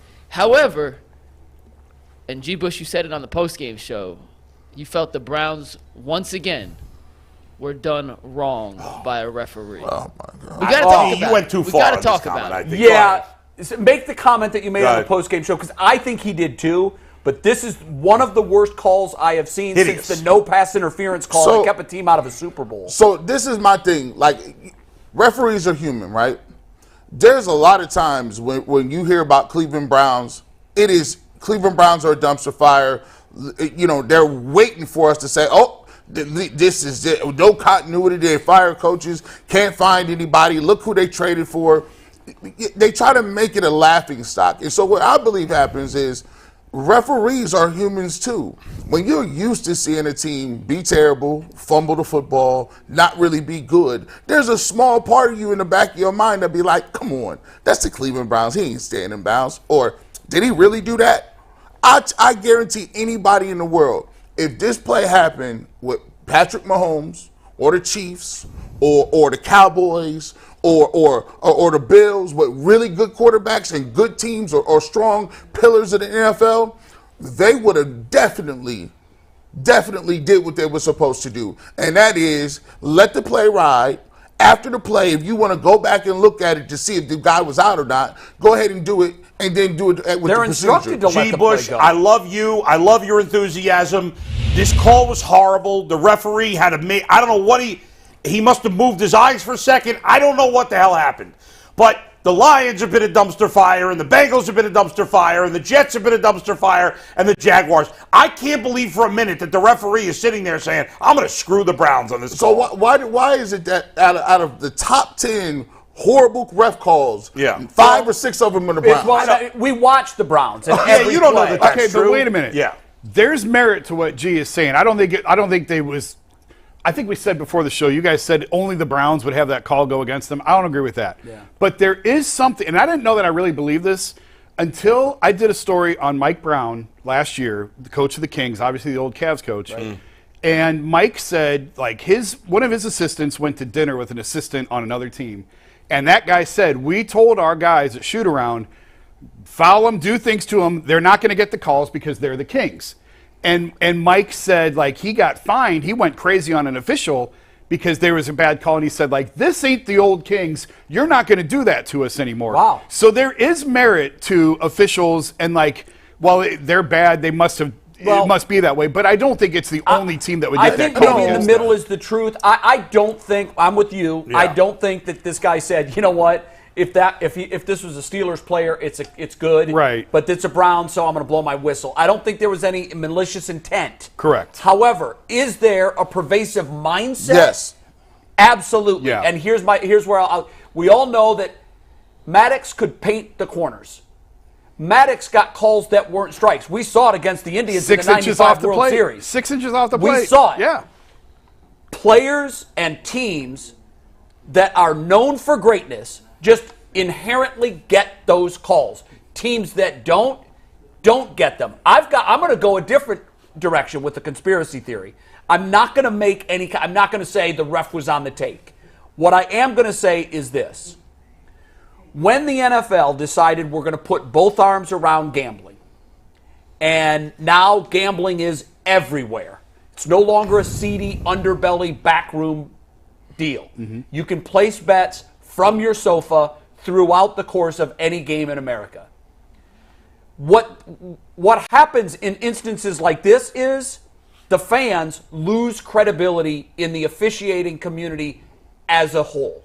That call is too straightforward to miss. I know. He's on top of it. I would actually argue with that, Jay, because if you were going to cheat as an official, and I don't even think you're accusing the official. No, he wasn't cheating. You may be saying it's like I'm not making that accusation. No, I know either. that, Jay. What I'm saying is, how else can you explain that? Right. You can't miss but that call. If an official was going to cheat, in theory, and again, I know you're not saying that, you wouldn't do it in such an obvious way. No, you do it on You holding wouldn't calls. think. Right. You do it on holding calls. Right. Holding calls. Plays where you can't. Questionable pass interference. We're just going to a big third down pickup. Do it again. The Ravens. But that was just. I don't know how else you explain that. I'll tell you something else. If you were watching the Ravens-Colts game, the Ravens got completely screwed. Oh, in that I saw it. I saw it, and I That was agree with you. an obvious pass interference. 1,000% They probably would have won the game. That bad call cost the Ravens a win. It did cost them a win. But they should be 3-0. They went to Gene's territory, and he said that the reason that he did this was because he thought Amari Cooper went out of bounds and was the first one to catch the ball, and it was illegal touching. He blew the whistle so they can bring it back.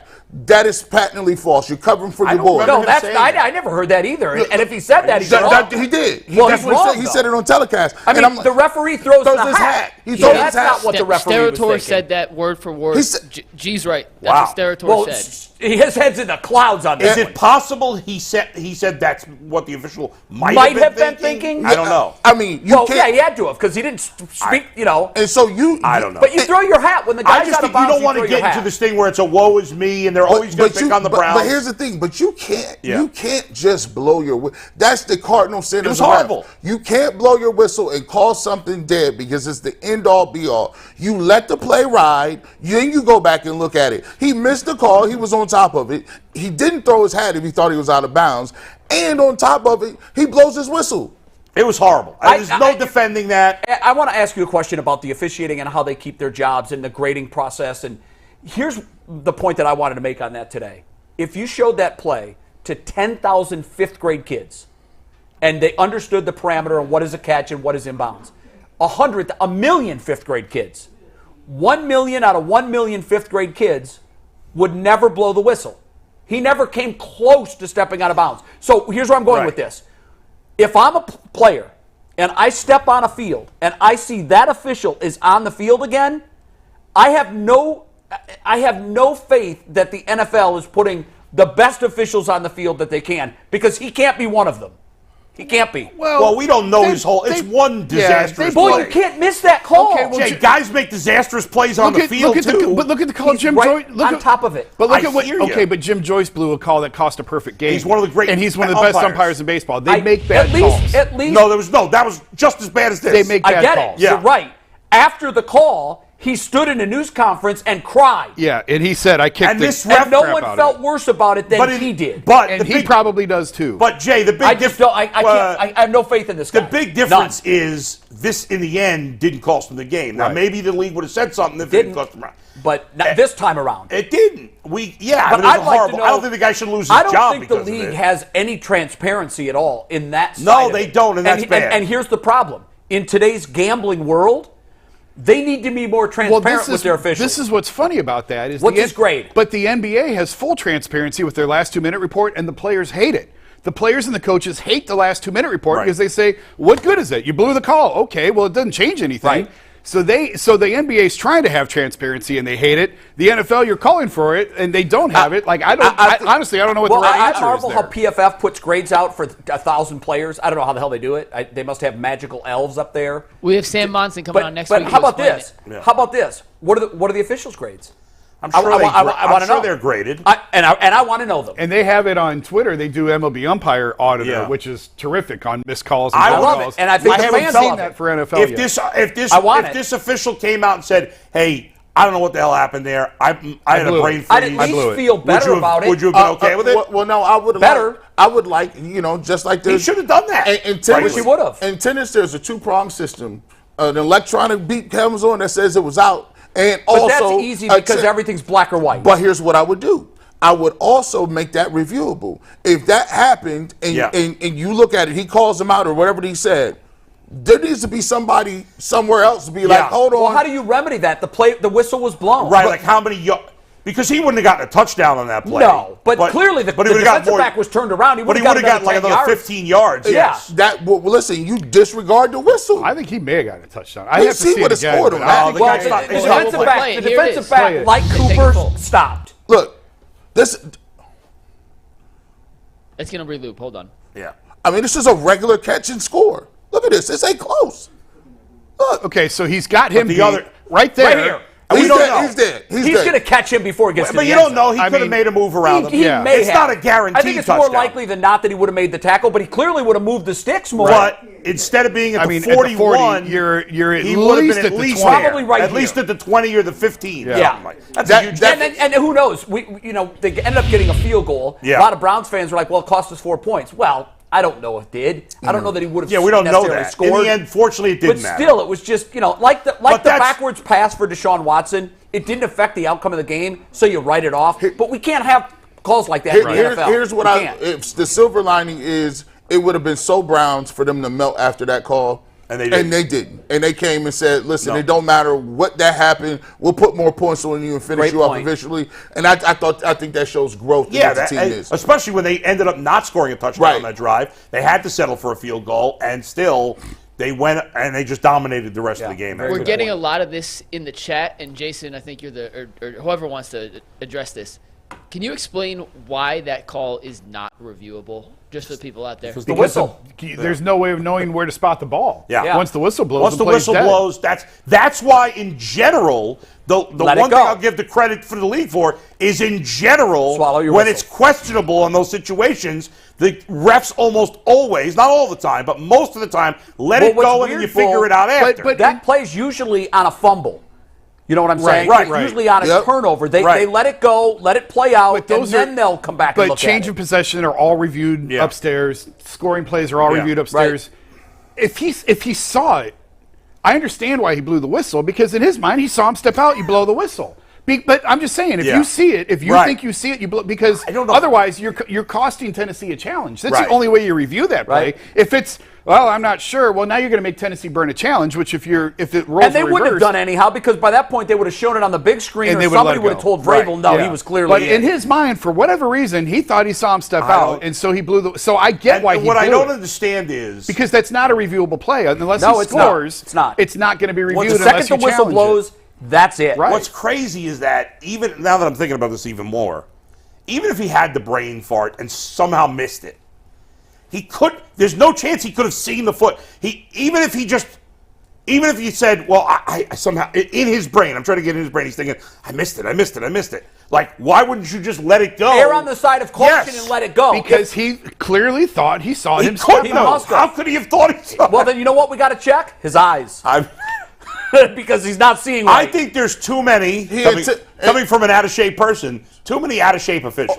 Or I think there's too many times people anticipate certain things. That happens in the NBA. You're anticipating the contact, Yes. anticipating he was out, and then you react on it because think about it. He's seen thousands of plays like that. He might say, well, listen, I haven't seen somebody be in bounds that way and keep continue. He had to be out. I'm going to just It go err on the looked side of like that. Amari was kind of trending towards going out Right. of bounds. Right. But he turned and he never even came wasn't close. close. I think we're getting a little prisoner of the moment because I think officials actually do a pretty good job. I in do the too. NFL. Listen, Overall, Jay, I do don't. too. I don't understand a catch. Yeah, and I don't know think what a this guy catch should lose is. his job for this. Jay, I But agree for the with most you. part, there's enough of them on the field that they're usually in the right spot. This is just a one-off, You're guys. right. They Overall, just they made do a a good mistake. job. Here's yes. the thing, and I think, Bull, you I think they alluded do a to better this. job in the NFL than they do the NBA. You err on the side Definitely. of caution. What call can you make can't be fixed? Right. That one. But in that moment, If you're not sure, let it go. But And obviously- if it's wrong, it's gonna bear out But in the it- but replay. as insane as it seems, Jason's right. That guy in his brain thought his foot touched He out of bounds. he stepped I out. don't know how, but because you can't just let it. You can't say I'm not sure. I'm going to let it go because it's not reviewable unless Tennessee challenges it. I know, but you and I both know if it was clearly a case where he stepped out of bounds and it wasn't called, Vrabel's going to hear about it. Sure, They're looking at the game up in the box. But as an official, you don't want to cost a team a challenge. You know what I mean? Like it's a bad spot for him. And remember, this is going 100 miles an hour. I know. We have the However, benefit of I'll replay. say this. Now, there was one play yesterday where it could have gone either way. It was the Hopkins catch. Did his toe graze the Right. turf before it hit out of bounds? Right. In instances like that, you could show that to 10 people, and Yeah. 5 may say, oh, he got grass, and 5 may say, I can't definitively say he got grass. I have to let the play on the field stand, call on the field stand. In this particular case, because it wasn't close, it wasn't like maybe his heel But got it's it. not like he was in the thinking of it middle of the as we're field. watching. It's not like he was in the middle of the field. It was along the But sideline. he didn't Yeah. even cut. wasn't within a foot of the line. Well, Yeah, it was I a mean- bad So just call. err It on was the a bad side of call. caution. Gosh, I don't know. But He again, may have we stepped agree out. with you, but what Jason's saying is right. In his mind, the guy touched out of bounds. So, Mark you blow it dead. How Period. how his mind gave him That that, I have can't no idea. Well, understand. and then I But- want to take it to the next level. Yeah. Where does this guy stand in the pantheon of officials right now? Yeah. Where is he? There's no transparency to the fan. Yeah. No, there isn't. Who these guys are? Yeah. How many of them? And again- there are a few line judges in the NFL that I just think they can't see. And I probably should have gone and looked and see who this guy was because I didn't. I still couldn't even tell you his name or who made that call. I don't either. But the NBA, again, not to keep going back to the NBA, but they do a nice job. If there is a play like that, you can send a pool reporter to send a list of questions to the official. Baseball does that too. And they'll answer, like, what did you see on that play? And they'll tell you. Yeah. I don't believe the NFL. To my knowledge, I can't recall. I mean, I haven't been around the NFL as much as I was I in the think NBA. in playoff do it. games. Yeah, I don't remember. In playoff games, I think the no pass interference call that kept the Saints out of the Super Bowl, didn't the league or the official actually come out and with an official statement? Now, obviously, that's that's the biggest miss you can have. So, kept the team out of the Super Bowl. So if players got to talk after games, why don't they make refs talk? I'm with you. I want the same accountability and the same transparency in the officials. Not every game, but if there's a play like that, I mean, they should be, honestly, in the grand scheme accountable. of things, the Ravens got screwed more than the Browns. They did, because the Ravens case it cost them a game. It cost them the football game. It cost them the football game. I'm happy about, but I am too. But still, you can imagine how Harbaugh feels this morning. Oh yeah, because I mean, in the moment, he was saying that is clearly a terrible. By the way, on a side note, is Harbaugh the most punchable coach on the sideline? Yes or no? Jim? Which one? Absolutely. Yes. Jim is. No, John. John is not. In the NFL. I like John. I think he's very punchable. No, I like John. No, I like John too. I respect John. You know who's? I talked about this last week. I don't want to say punchable, but I'm not a big fan of Mike McDaniel. Oh, I love him. I know you guys do. I love him. Where are you on him? Love him. I know he got some crazy plays. He does have crazy plays. I mean, he got people. He runs this wheel route with this tight end, and like they do this action. They'll run like 4 different actions off of it. And I think he's funny because his post-game his halftime interview last week was hilarious. He's the guy that if you've worked in a factory or something, he's like the foreman's son. Yeah. And he got out of college and he just comes to the plant and it's like, yeah, guys, we're gonna do it differently. And these guys, these guys been doing it for 36 years and about to retire. We don't care. It's like, yeah, we're gonna do spreadsheets and data stuff. They're like, and what the heck is going on? By the way, he put up 70 without his second best skill position player. I know. Jalen Waddle was hurt. Nuts. It was absolutely nuts. Didn't play. Now that's a punchable face, Sean Payton. Sean Payton. Punchable face. And the Payton project is not going well. No, I love it. I love it. It is not crash going and burn. well. And by the way, and I'll go right to McNuggets after this. People talk about that money for Deshaun Watson. That Russell Wilson money and draft capital might look like the worst joint I've ever seen. Because of how he's played. Oh yeah, there is because the Browns gave up more, but Russ is worse. Yes. And well, here's the funny thing. We always talk quarterback, coach, which is it? Well, in the case of Russ Wilson, I think we can clearly say that it was Pete Carroll. Yeah. And in the case of Sean Payton, I think we can clearly say it was Drew Brees. Because you've put these 2 Super Bowl winners together, and right now, I don't know how this book ends, but I would not want to be a Denver Broncos fan right now because I don't see any light. It's a tough spot to be in, and that's where Anthony Antonelli's sitting as a Denver native. It's tough. Earl has one thing he wants to mention about the Amari Cooper no call, though. So I brought this up on the post game yesterday. I just wanted your thoughts on it real quick. It seems like to me that if I go back in time to the playoff game versus Kansas City with Hollywood Higgins, if you go back to the play, I think, with Jarvis Landry against the Colts and the Taunton, the Browns are always on the wrong side of a call or a no call that needs to be bookmarked for a penalty or a rule that needs to be changed at the end of the season. Do it feel like that to you all? No.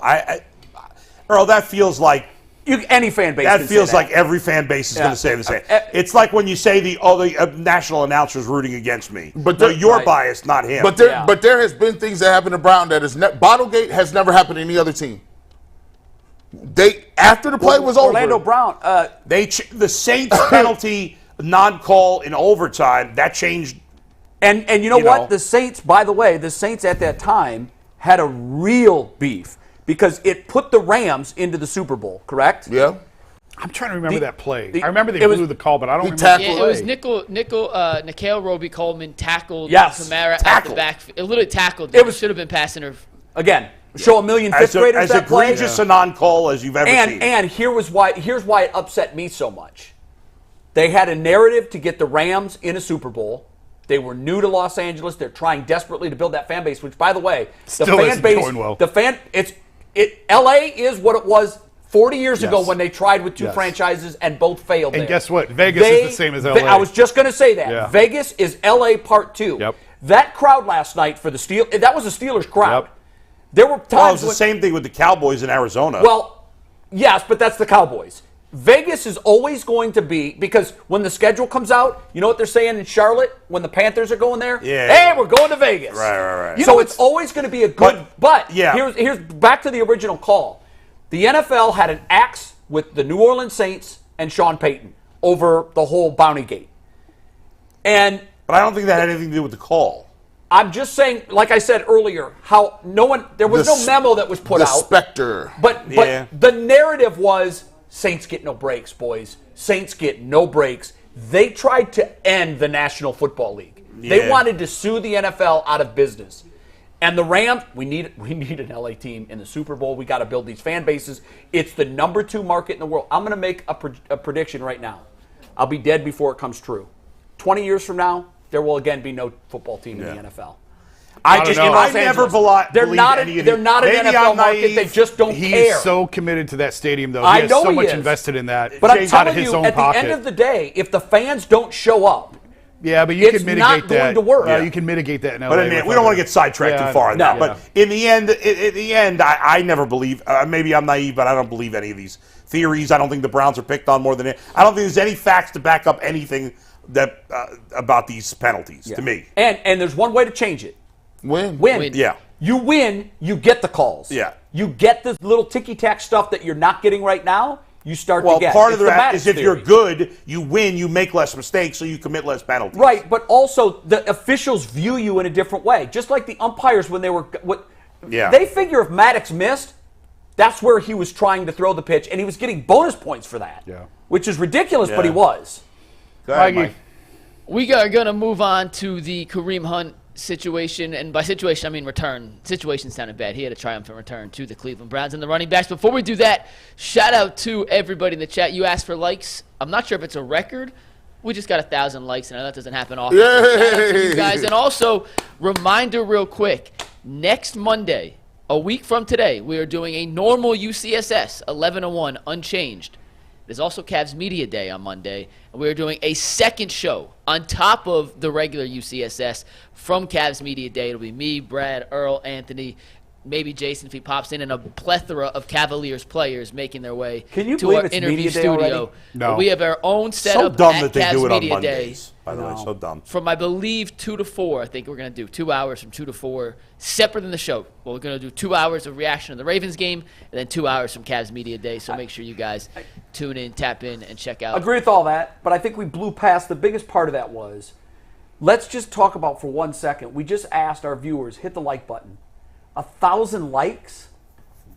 I don't know where we were before you asked, but I know we clipped 1,000, and I'm not quite sure how often that happens. You guys are amazing because what happens in the streaming world and in the digital space, the more viewers we collect, it's like a snowball rolling down the hill. I didn't get this. G tried schooling me on this early on. I've really become a student of this business over the last 18 months. The more that our content is liked and consumed, the more likely it is to be introduced to people that haven't seen it yet through algorithms. And just pops up on your timeline. You'd be like, ooh, what's this show? Yeah, I'm a Browns fan. You might be interested in seeing this because 1,000 people just like this. Right. So, again, it helps more than you guys can know. I know it's just a simple mouse click and boom. But the fact that you're willing to do that when we ask you to do it can't be said how much we appreciate that. Huge injury for one of the Browns' rivals. Mike Williams of the Chargers has a torn ACL. He's out for the year. And he is on 3 of my fantasy rivals, teams. but competitors. Is he really? Oh my, he's on. Hey, quick update. Sheesh. Update. According to the chat, I don't often look, but we were at 300 likes when we asked for people to hit the like button, so we got 700%, or no, 250% more than that since. You guys are the best. We appreciate you. You guys are unbelievable. Shout out to you guys. You really are the Kareem Hunt, Mike. best. Kareem Hunt. Wow. Yeah, Kareem Hunt made his Came triumphant back. return to Cleveland yesterday. What do you guys think about number 27? Exactly what I expected. I thought he did a decent job considering he hadn't played. It's exactly what I expected, though. I thought he would look okay. He wasn't going to break any. He, in his typical run like your hair's on fire style, like he ran hard. He got I thought he'd get 6 carries. He got 5. The run game is going to be an issue at some point this year, but it was enough yesterday. But that's exactly what I expected. I was wrong. I said he'd get less than 3. I hate being wrong. I cannot tell you how much I hate being wrong about anything. I got the headline wrong, and I got Kareem Hunt wrong. I almost called off today. You picked the wrong team. I picked Tennessee. Titans, Yeah, we tried to bet. We begged you. Yeah, I know you did. We begged you. Don't do this, Jason. Don't. No, they responded great. It was great. And and Kareem, listen, I think he's got 2 wheels left and a broken axle. Do you really? Yes. I don't think it's that bad. Listen, I don't either. I mean, I was extremely critical of Kareem Hunt and last year, and clearly his best days are behind him. Of course. There's no doubt about that. Yes. But I don't think I think you're going I think you're going one step further than me. We'll see. I think he's fine as a number 2 He's back. going to have a big play this year. I think he can be. I hope he does. going I hope to. he does. I still think he's fine as a number. He's not a lead back. Definitely not. No, not by any stretch. Yeah. But to say 2 wheels. Yeah, He's got 2 Did he have a find tricycle to begin with and he's down 1? Because No. if you had 4 to begin with and you're down 2, you're done. I know that he's beloved here because he's from here. I get it. I don't think there's any tread left on the tires. Listen, I believe he's playing 10 pounds lighter. I think he's going to play hungrier. Didi talked to him and he said, hey, I wasn't all in before because I was looking at this big contract, but I was at the house and I wasn't getting calls like that. His career's on the line right now. And so he got that call back. He gave $4 million in his Didn't pocket. she say in her report that he's like, I'm on board with everything, whatever you want to give me, they I'm want on to give board. me right now. And I that's good. That's what we need to hear. He's going to have a game where he gets 80 to 100 yards. He's going to have a game where he breaks a screen. He's going to be, he's going to be a valuable piece on the goal line. They'll eventually move him to the goal line back, and he'll be able to punch it in from there. I think I'm in between where G is and where Jason Now, is. I didn't say he was going to get 1,500 yards. I don't know. I would be surprised if he had a 100-yard game this year. Oh, I will too. I'm not But saying I don't do think that. he's completely done like Jason thinks. I think it's in the middle. He's I'm got fine some with him big as their plays number 2 left in back. him, I think. We'll find out if Jerome.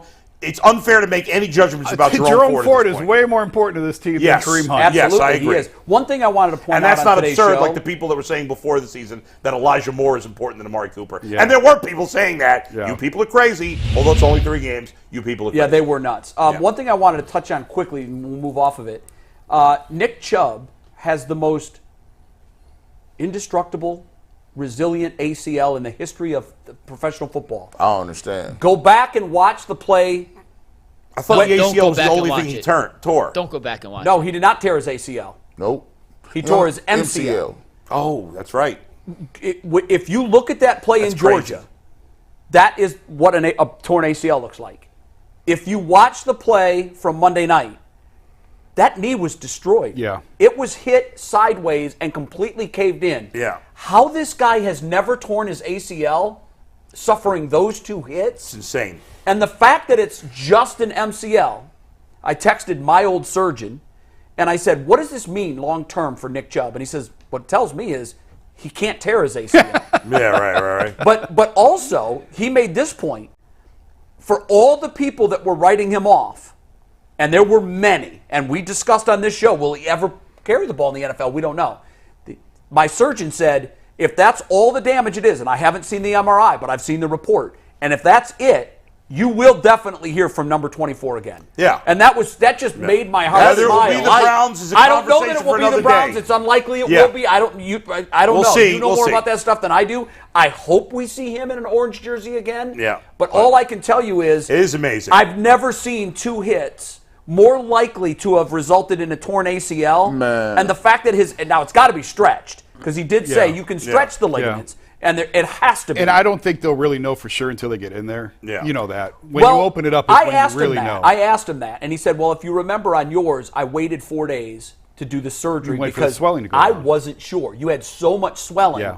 I couldn't tell. It looked like all 4 were torn. I could definitively point to areas that are indicative of a torn ligament, but with him, I don't know. They might get in and find out there's more damage, but the ACL on an MRI, I don't know if you guys have ever seen it, it shows up rather dark. Yeah. It's the big one. Yeah. And it shows up dark and it's definitive. And he goes, I wouldn't be surprised if there was an LCL or PCL tear, but he said, I'm pretty confident that they've got the best, most resonant MRI they in would the know business. already, right? I'm willing to bet that ACL made it through, and I can't explain how. That's remarkable. It is It's absolutely- such good news It for is him. a testament. Unbelievable. It's a testament to his quad and his hamstring Right, strength. that's right. Because You can't strengthen the ligament, can't- by the way. you You can just- strengthen everything around it. I tore my ACL in my left knee. I tore my patella tendon in my right knee. I've torn both ACLs. So I've had 2 ACL surgeries. And they come do the test, and they pretty much know. Like, and when I saw him The get tuck hit, test, you mean? Yeah. And then when I saw him with that hit, I said, "Oh, he got all of them.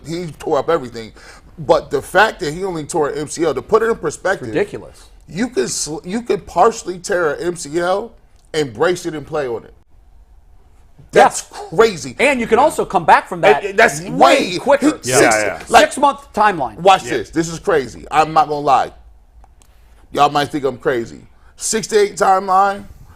Don't be surprised if Nick Chubb in the play, if the Browns were to make it to a AFC Championship. Oh no, Super Bowl. Right. That's hold on. only 4 months. Hold on. No. I done seen Terrell Owens break all his ankle and be back playing in the Super Bowl. Listen, some people just hear freakishly crazy. I tore my ACL Mahomes last year. and I was playing in 6 months. Mahomes Yeah. had a sprained ankle. Yeah, Mike? I know what you're saying. saying. If it was strictly an MCL, there are a lot of guys that tear MCLs and you don't even see it. You don't, right? Like, Yeah. so MCL I is light. tend to think that, like Well, let's Jason, there hope for the might best. be more You never damage. know.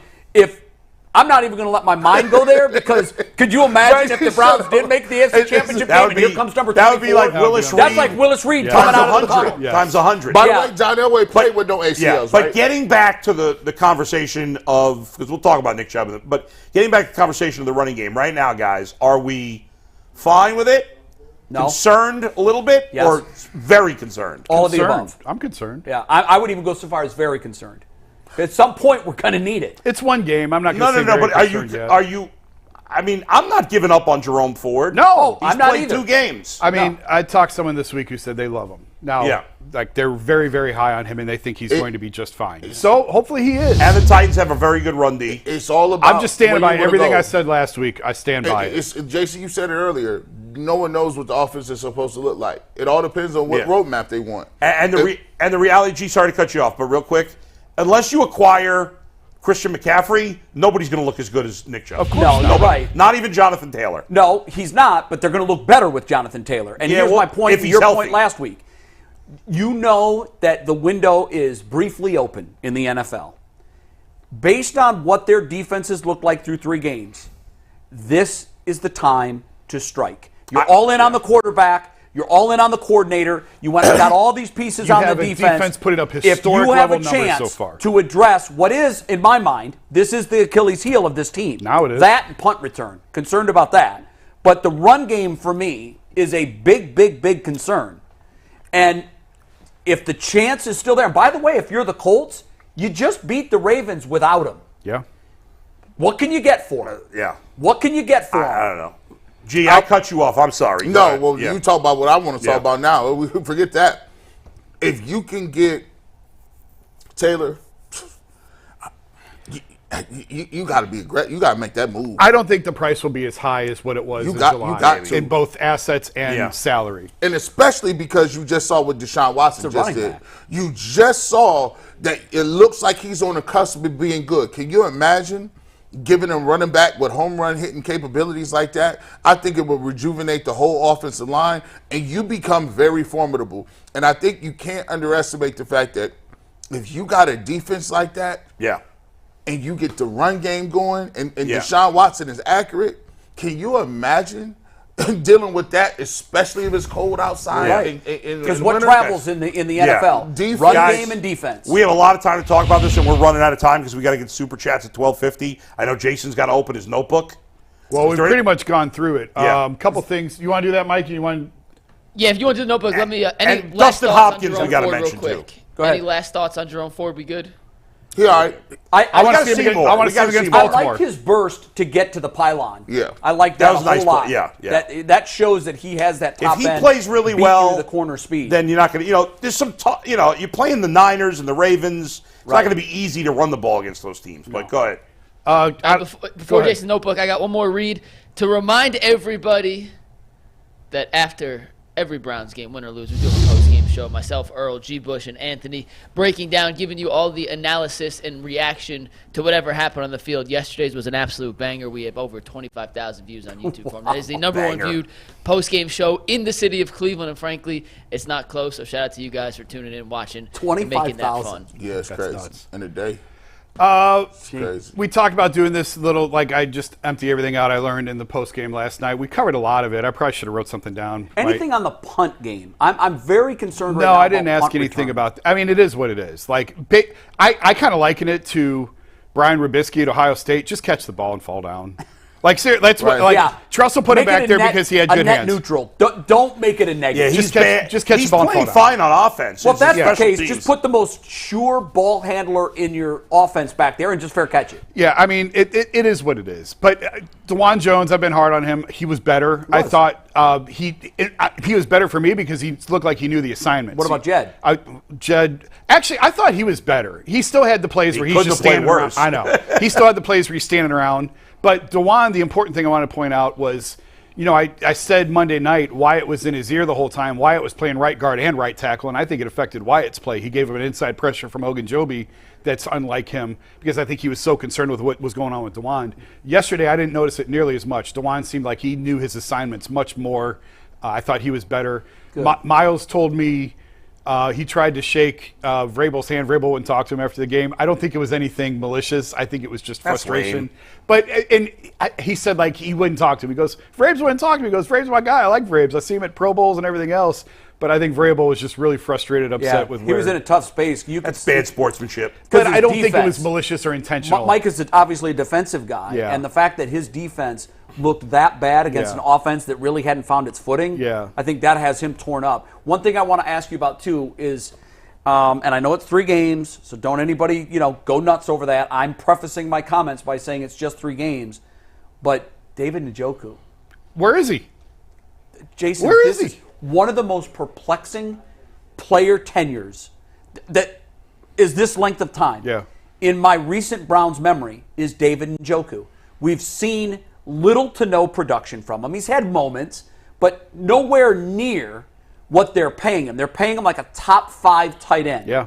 It's yet, not going to happen. I think we got to just realize that was my question Yeah. to Jason, and I know it's 3 games. It's not but 3 games, though. It's not. It's 6 a years carryover. or whatever. I don't know what But the answer is. I said with that him. before the year. Like, we have, 6 years of proof now? Like, We do. He is what he is. He's not terrible. He's not elite. No. He's getting paid like he's elite, but he's but not they elite. have an option at the end of this year, right? Like, I think this is it for him as a Can they get out of his contract? I I don't think know. I they have to signed. look It at was it. a 4-year, and the total money put him in the Yeah. neighborhood of the top 3 Well, tight ends. if they can But get I'm rid not of him at the end of the mistaken, year, then they should move on. I'd like you to look into that because if I'm not mistaken, they did have an I'm option looking at it after right year now. 2. What's his dead money? His dead money, Big, I bet. if you cut him next season, is $19 million. Yeah, that's not happening. They're not cutting him. That's So not they're happening. stuck with him. They're Wow. stuck. They stuck. Listen, And one thing that would be interesting to They have see a is potential, real quick, the potential out that you're referring to, Jay, is after 2025. So it's after 2 oh, years. 2025. Yeah, the dead money. So the dead money for Oh, 2024 is They've 19 made million. some head-scratching signings because we've already talked You about can't the get one on them the all offensive right. line. Yeah. No, I know, but the Conklin signing, we all Yeah, said, that and the wait, Conklin what? was bad. but those are positions where it's supply and demand. There's just not that many tight ends available who can do what he does. Now he's not elite. He's not elite. He's average. But and the same with right tackle and left tackle. Those guys are hard to find, and that's why they I don't gave think. Conklin the I don't think extension. you overpay guys just because they're hard to find. Yeah, pay Well, him I mean, the pay Conklin him was a mid. disaster. The Conklin was Conklin- a disaster. with his injury history, and made they no had sense. enough body of work from But- David Njoku to Yeah. know who he was. They had 4 years before he'd signed that Yeah, deal. I know. Let's talk And about. that's a miss Yeah. by the Browns And management. I also wonder, I don't know. I should go back and look. Is he open and Deshaun's just not seeing him and throwing it to him, or is he not even open? That could be the case. I don't know. Anything We else need from to the look at notebook before you hit Dustin Hopkins, real quick? I'm trying to think. The one point I think we talked about earlier, I was trying to ask guys, what's this offense going to look like? I don't think anybody really knows. I don't think they know yet how this really is going to evolve Did without anybody Nick. give you a definitive, this is what we are? Well, one thing that no, 'Cause that's telling if they didn't. After the Steelers game, I had one guy tell me that he thought maybe they'd go to more up tempo and hurry up and no huddle because Deshaun seems to like that. And I know they mentioned something on the broadcast yesterday about going more empty. He's been wanting to go more empty. Right. You couldn't really do that against TJ Watt. It's hard to go empty against him. But, maybe now they start to see some more empty looks, and now maybe you start incorporating more no huddle up tempo because that's what he likes. Yeah. He likes Yeah, to go. he He likes wants the to tempo. Yeah. So that's just one thing to sort of keep your and eye you on. want to, on the D-Hop thing, Yeah, I mean, he's been great so far. As Yeah. you made the point, hey, Cade York started 8 for 8 last year, so we got to wait to see if he can make kicks when the weather's.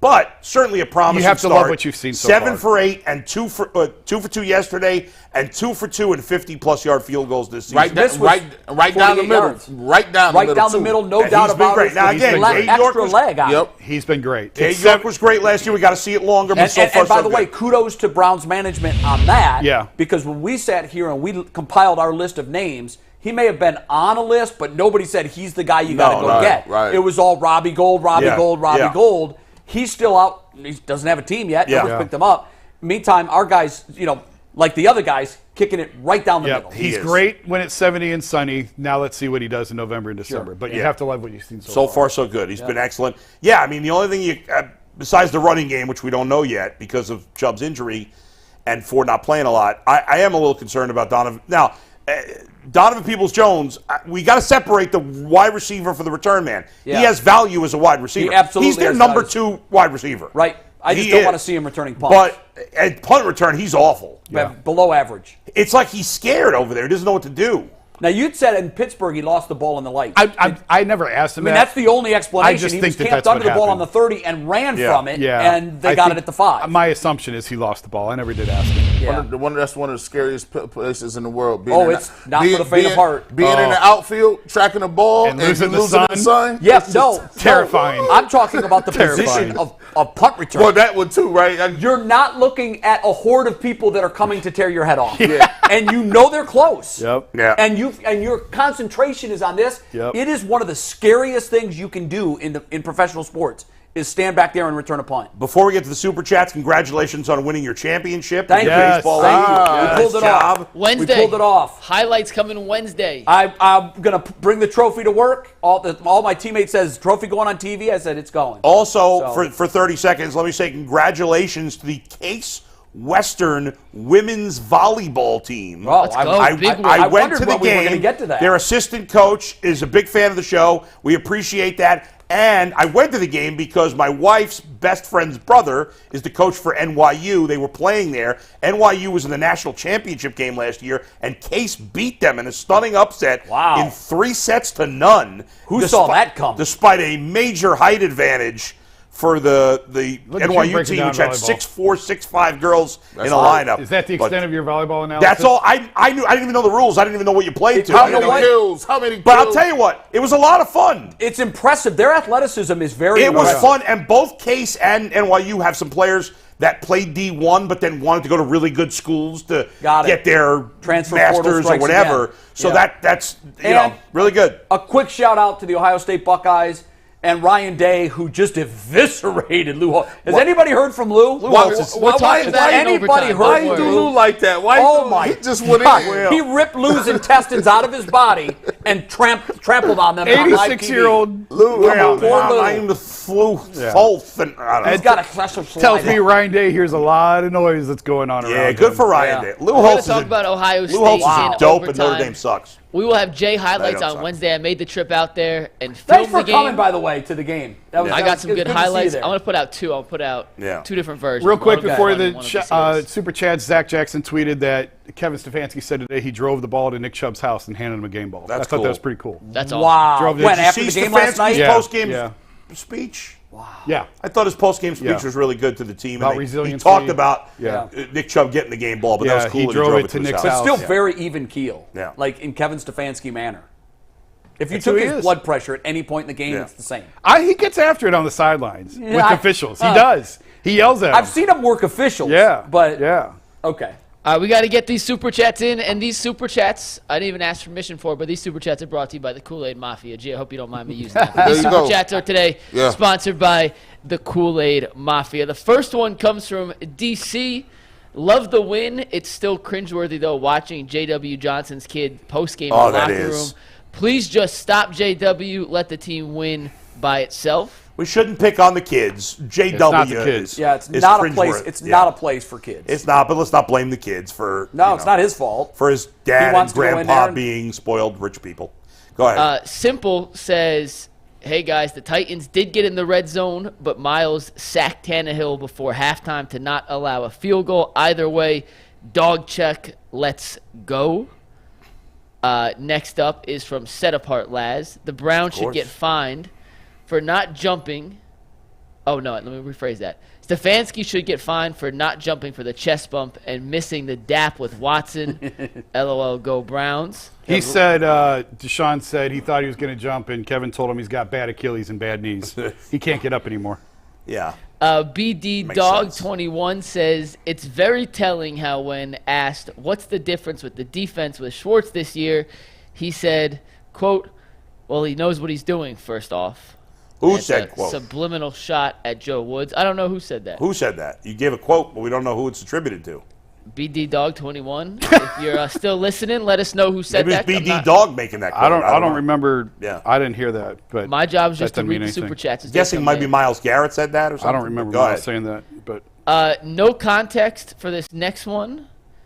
Unique Source says, clear because of the owner and DW situation, refs are biased. Two Kick Poppy. Who's more likely to be biased, that fan or the ref? That fan. Go ahead. Two Kick Poppy says Deshaun Watson face mask gets grabbed, lack of defensive pass interference, question mark, calls, period. Whatever that means. All right. I know. Roberto El Presidente said G. Bush No, after... no. Is he Roberto Shenanigans? I don't know. Oh. All right, go ahead. He paid. That's right. He gets, I think it's a different guy. Go ahead. he does Roberto not El like Roberto Presidente Shenanigans. said G. Bush after every win, can you take that pitcher of Kool-Aid to the head and drink it all down at once? I don't think there's any sugar in that one, is there? They don't got enough sugar here. Well, if we had the sugar, I would have pounded that. That's easy. Did we have sugar? What'd you do with the We sugar? do Mike? have sugar. We can make real Kool-Aid next time. This was they're a prop. afraid I'm going to put my feet up here and knock it off. See? Very dangerous. I am legitimately terrified that that's going to happen. Like, that is not a joke. I am actually objectively horrified. James Cosby says the entire team, especially the quarterback, showed mental toughness and resiliency. It's that kind of stuff that I love to see. Go Brownies. Two Kick Poppy back with a second super chat. Let's see if this one makes a little more sense. Jim Schwartz wanted all the smoke with Vrabel and the Titans. Schwartz and Vrabel faces are jokes, not to expose Watson, but why doesn't Stefanski use more read options? Do you guys know the answer to that? Why no read options? I don't. My guess is that Deshaun doesn't like it. I think you just because it didn't happen in one game. I think we've seen it before. Yeah, They've no, been we here have. before. It hasn't They'll been be a back. big part of the offense, but we've seen I guess it. that guy should be calling plays over Stefanski. I think we need to make that Maybe. happen immediately. Let's go. Get him in there. Listen, if Two Kick Poppy's running the offense, we're scoring 73 every game. You don't stop Two Kick Poppy.